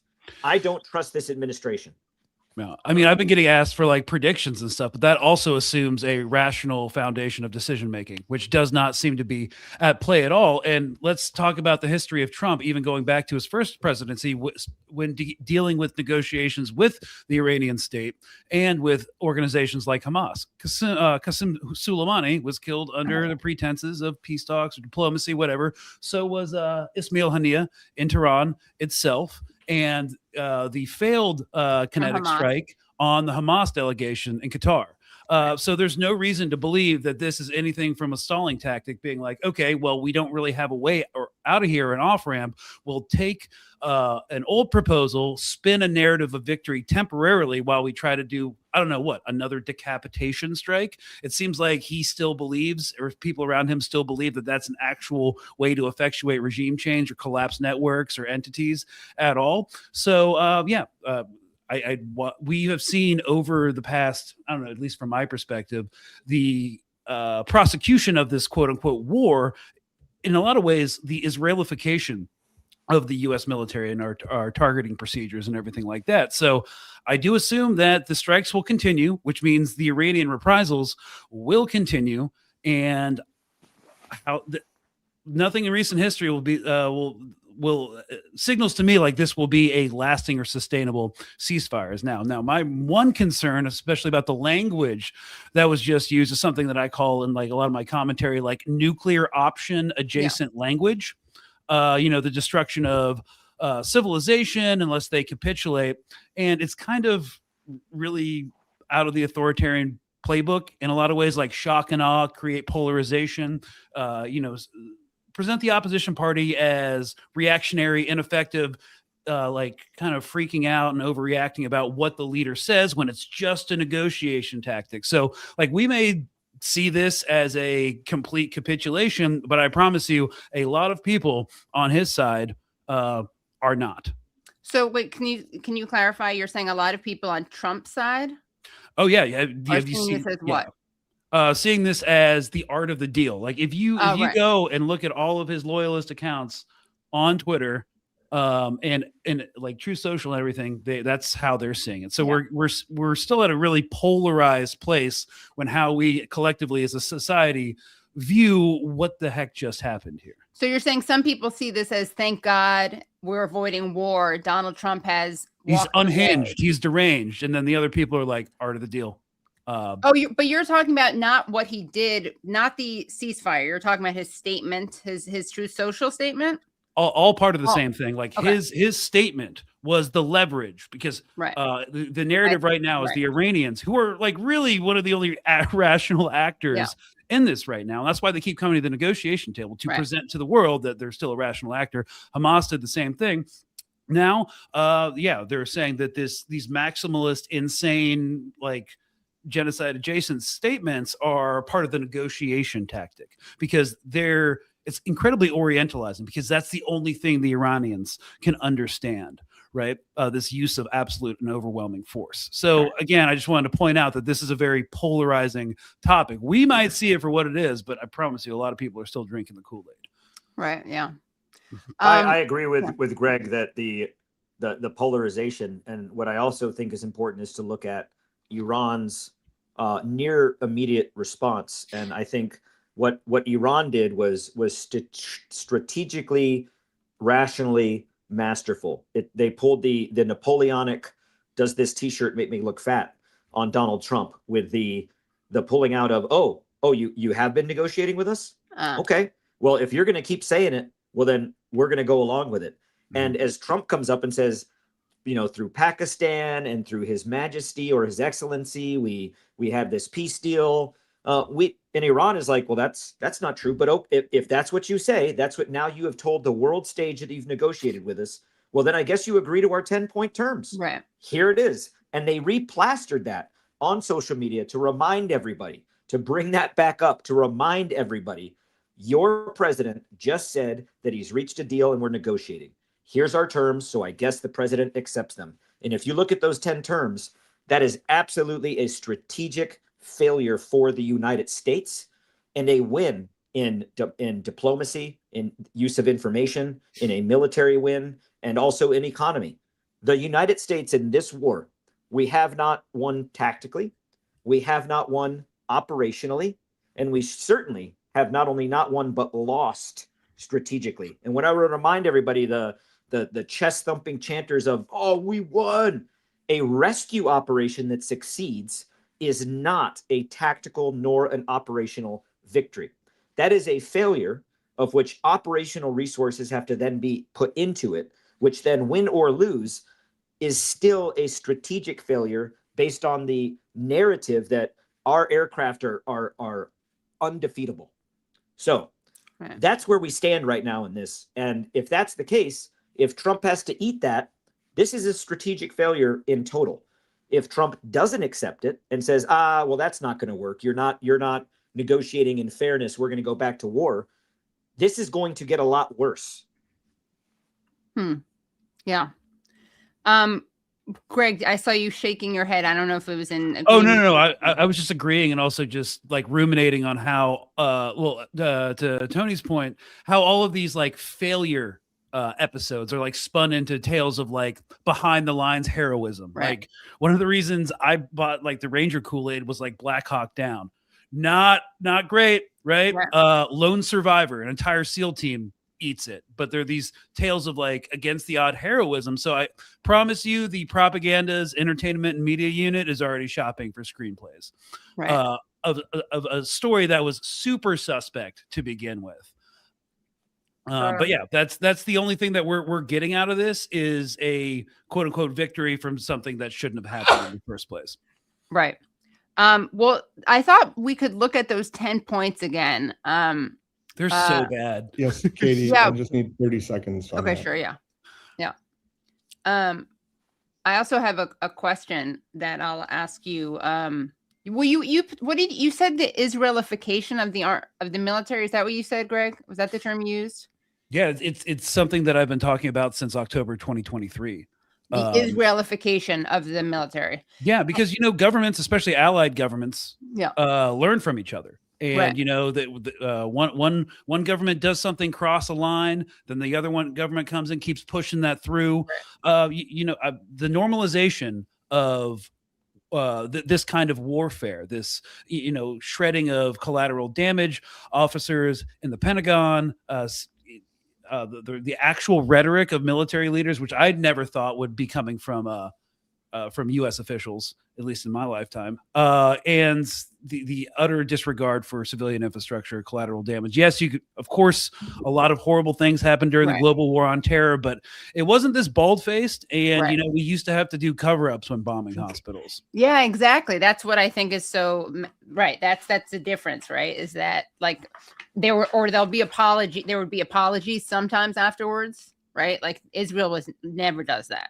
Yeah, there was like the Haditha massacre where nobody really did a lot of jail time. Like it was kind of covered up, but at least there was the semblance of a trial. Now it's just no holds barred. And this is kind of what warfare is going to look like, the normalization of this kind of stuff going forward. Yeah. Well, let's take a look at these 10 points. Okay, so breaking, Iran has delivered its highly anticipated 10-point response to the U.S. 15-point peace plan. Iran's 10-point peace plan includes guarantee that Iran will not be attacked again, permanent end to the war, not just a ceasefire, end to Israeli strikes in Lebanon, lifting of all U.S. sanctions on Iran, end to all regional fighting against Iranian allies. In return, Iran would open the Strait of Hormuz. Iran would impose a Hormuz fee of $2 million per ship. Iran would split these fees with Oman. Iran to provide rules for safe passage through Hormuz. Iran to use Hormuz fees for reconstruction instead of reparations. President Trump's deadline for a peace deal with Iran is 25 hours away. Well, and just to be clear, Katie, this particular post was from yesterday. So that's when it says the got it. Yeah, deadline is 25 hours. Okay, thank you. Yeah. So anything noteworthy about this that we haven't already discussed? Since you guys referred to it, I thought. I think what's noteworthy in terms of the math of that Iran 0.7, Iran would impose the $2 million that they would then split with Oman, is that increase would result in a GDP or a gross domestic product for Iran of, on average, 475 billion to 571 billion. So that's a 20% increase in GDP. Even if they split that with Oman, that is incredible. At minimum, a 10% increase in GDP overnight. Wow. So the reason I say this is a strategic defeat, when you think of the 3 levels of war, or the 3 levels of government operating in tactical, strategic, or tactical, operational, and strategic, that when you look at this in terms of what we went into the war for, we're now leaving with conditions that are worse for the United States that you could ever imagine to have going in before. And I really think it's also where Iran has tied that to Lebanon as well, because now that invokes Israel's responsibility. And that's the fear in this is the unhingedness of Donald Trump, but now the absolute sycophancy and unhingedness of Israel, because now they're on the line to have to agree. And we all know how Israel is with ceasefires. Right. Yeah. Yeah. And just one more point, like we essentially, it's been such a great failure that there was freedom of navigation through the Strait of Hormuz, and now we've essentially are on the precipice of ceding them their own little Suez Canal. Yeah. It's absolutely insane. And that's one concern I do have. Like, will the Israelis accept this? We're starting to see like strategic interests like come apart now in some small ways. And I think it's in the U.S. national interest, which won't happen, to limit Israel's ability to strike Iran, which means withdrawing key assets that they would need to include offensive and defensive weapons to the state itself. So they cannot wage these wars or break these ceasefires. But of course, that's not something we can really look forward to. All right. I'm sorry. I let me show you this other one. Brad, I have this if you don't have it. Okay. So this is the newer one. Apologies. I thought I had. Yeah, this is the one that Iran responded with after today. Yes, I'm sorry. Yes, so I'm sorry. And for editing purposes, we'll put this in. Okay. Iran's 10 points in its proposed plan to end the war, according to Iran's semi-official Tasnim news agency. The United States must, in principle, commit to guaranteeing non-aggression, continued Iranian control over the Strait of Hormuz, acceptance of uranium enrichment, removal of all primary sanctions, removal of all secondary sanctions, termination of all UN Security Council resolutions, termination of all International Atomic Energy Agency, IAEA, Board of Governors resolutions, payment of compensation to Iran, withdrawal of U.S. combat forces from the region, cessation of war on all fronts, including against the heroic Islamic resistance in Lebanon. Nothing about Palestine, though. I think they kind of include that in their cessation of all wars. Oh. Because they have mentioned it before, but if you were to list out all of the wars that Israel is fighting, you would have a 40-point plan. So yeah, exactly right. I think they just wrap that up into point 10, but I think that Iran is still very committed to the aspect of Palestine. That is pretty incredible, though. I mean, the removal of primary, too bad they can't get Cuba in there. Those sanctions removed, but yeah. And I would just like to point out that this war is going to continue, because if Iran does not back down from this position, this will be completely unacceptable. And I would just like to highlight that point by the conduct of the Democrat as an establishment entity going forward. So first of all, one of the reasons why nobody on either side of the aisle, and why I kept getting pushed back again and again on a war powers resolution, is because they didn't want to get locked into a vote. The Democratic position is very much wait and see. They have all of these imperial objectives. They had this with Venezuela, like just waiting on the sidelines. If we have a Black Hawk Down situation in Caracas or wherever they went into, and it was a disaster, they would use that in the midterms. And Democratic operatives have been talking about this for years. The establishment, Hillary Clinton said she was going to go to war with Iran. Harris said Iran was our greatest adversary. And she's just as much entrenched with Israel and that kind of ideology and an imperial ideology as anybody else. So the Democrats basically wait. They condemn certain language. They're like, hey, saying destroying a civilization is bad. That sounds like a war crime. But they're all on recess. They're not doing anything functionally to stop any of this. And what they're going to do now, because they wanted a war with Iran as an establishment, they just didn't want the political fallout. They're in a really cynical position right now where they're going to use this 10-point plan to be like, look at this disastrous war. We still supported military action against Iran, didn't do anything to stop it. But now he's lost the Strait of Hormuz. We no longer control it. That's a disaster for the world economy. And they're already doing it. Chris Murphy, Senator, already making those statements. Yeah. Let's take a look at Chris Murphy on CNN. And Chris Murphy's one of the, when it comes to Palestine, at least, was one of the in quotes, low better bar, ones. But like, what'd you say, Greg? Low bar, but yeah. Yeah, extremely low bar. But I mean, come on, this is humiliating. So here's Chris Murphy on talking to Aaron Burnett on CNN. Out here, one, the safe passage that Trump is saying is going to be provided for 2 weeks as part of this, kind of the central part of it, through Hormuz. They're saying is possible via coordination with Iran's armed forces, which obviously implies that Iran controls the strait.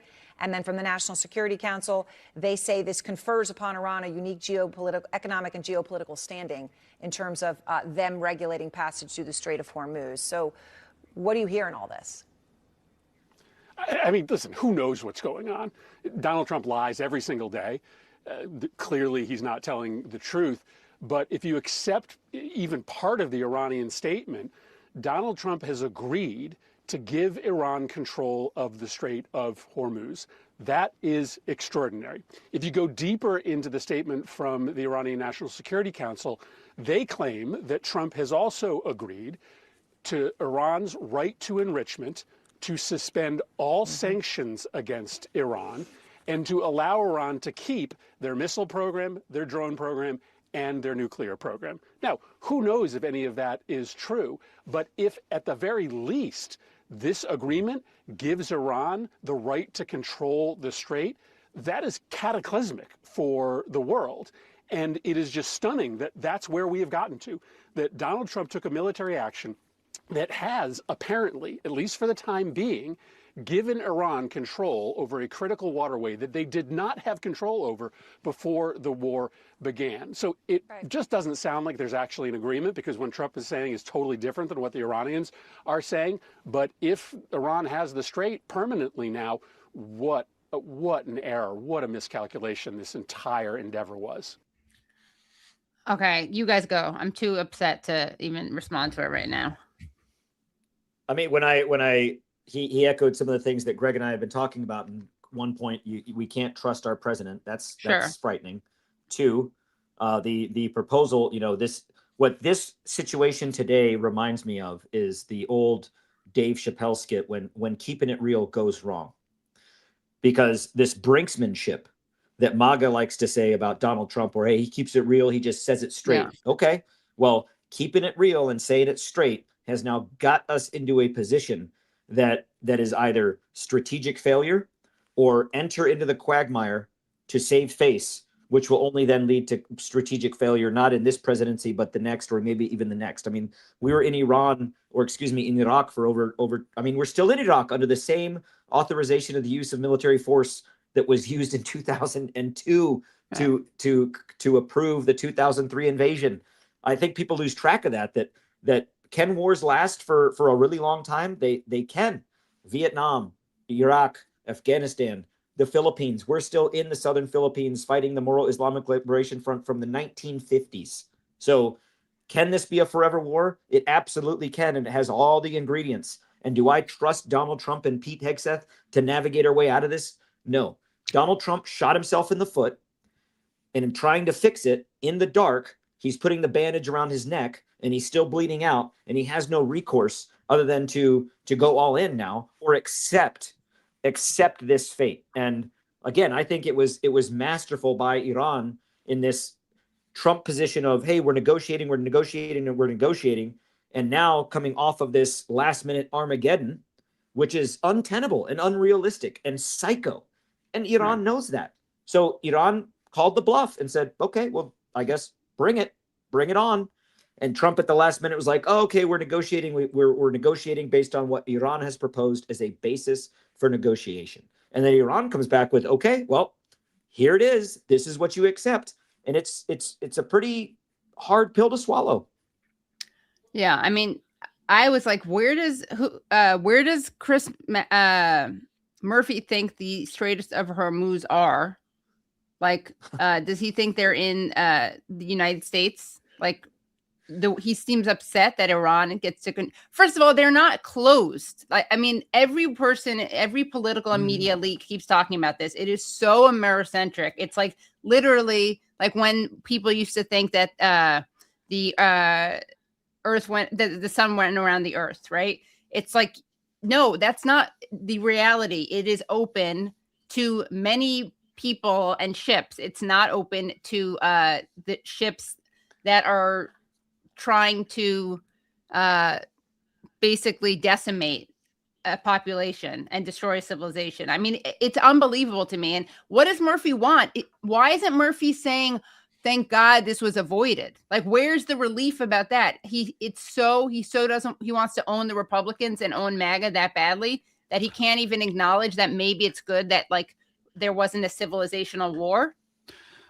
I mean, at his core, he's still like arch neoliberal who basically sees, the U.S.'s responsibility as an imperial navy to ensure freedom of navigation. And, he's not really mentioning that we're one of the only countries that doesn't really have freedom of navigation throughout the entire strait as well. So, there's I don't know what his private thoughts are, but that's basically the narrative that we're going to be looking at going into the midterms. Like we're not really condemning the war, but look how Trump bungled it. Exactly, we no longer have regional hegemony in West Asia. Like, what does that mean for us? In the Middle East, they're not going to say West Asia. Oh, yeah, of course. That'd be hilarious. Yeah, that'd be hilarious. But yeah, it's like the Vietnam War. Oh, it was a great idea. It just wasn't executed the right way.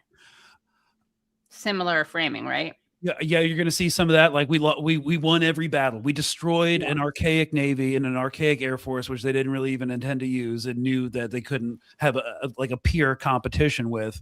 But yes, it's going to be a lot of that, and a lot of cope that's already happening. And also, it's interesting because it makes sense that Burnett would have that elicit that response, because on the Sunday news shows we kept seeing like Kirsten Welker on Meet the Press was like, "Wait, are you going to actually?"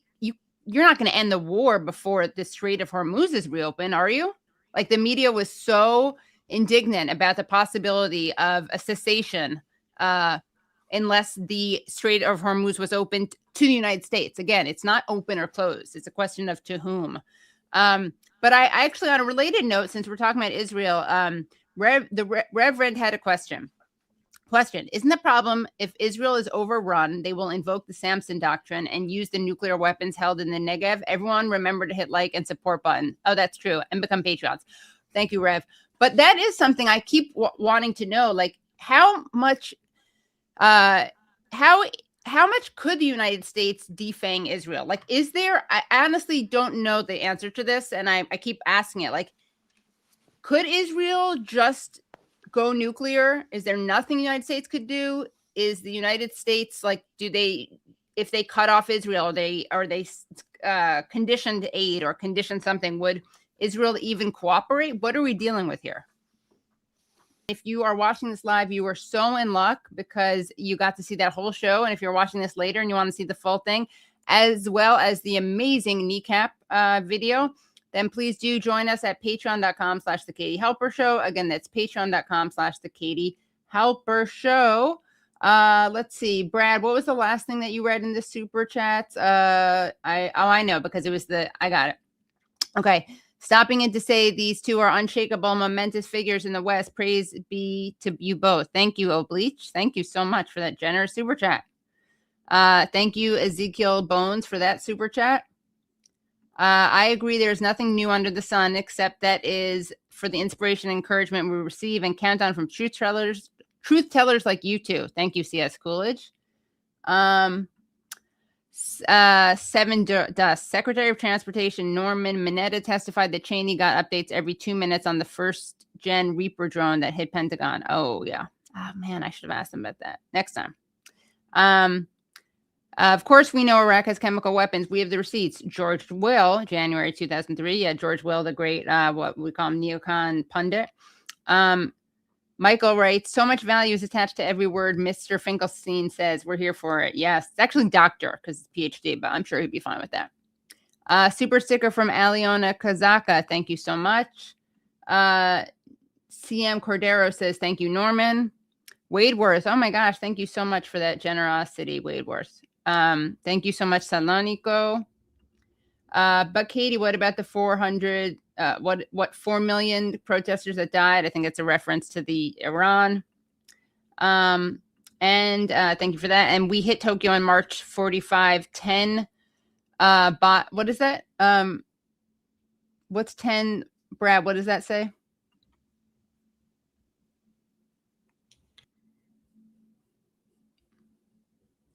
Brad? Sorry, Katie. Okay. I think, and don't like, is that like not this, squared, but like I think that this is a math. Right. Yeah. Yeah. And I am not smart enough. Oh, okay. Off the I top thought of you my knew head that stuff to- like that. Sorry. Okay. If anyone knows, let us know because we're 10 to the Brad power of 5. Thank you. That's what I was thinking. That's what I was saying. That's why I said to the. No, but I know, but like, what is that? Oh, I see. Oh, And yeah, I'm like, yeah. I'm I not just smart couldn't enough even off figure the out how top to of read my it. Yeah. head to. If Firmware you- says 100,000. Oh, there you go. Wow. Well, yes, that was a terrible thing. I mean, sorry, I kind of buried the lead there, which is that Tokyo in March and why Hiroshima and Nagasaki. To use, I guess, to just show the world. I mean, a big part of why we did that apparently is to scare the Soviet Union. Was to scare the Soviet Union. If you live in North Carolina, okay, we got that. Please read the article in Covert Action Magazine about Anthony Aguilar. Okay, we'll do that. And great effing show. Thank you. Well, thank you. Let's see. Anything else we want to say or talk about? Dang, I really like when we get Patreons during the actual show. We got more than this last week, but I'm very appreciative to the people we already got. Thank you all so much. This was great. And it was really a relief. And it was kind of amazing to watch Samira respond in real time. React in real time. That was great. Yeah. And I just wanted to pull this up for you, Katie. 1 second. And that that what's his name? Chris Murphy. Oh, that's so pathetic. Wasn't that so pathetic? Yeah. I did some digging in the historical archives after listening to Anthony a little while ago, and found this here from the old Truth Social archives.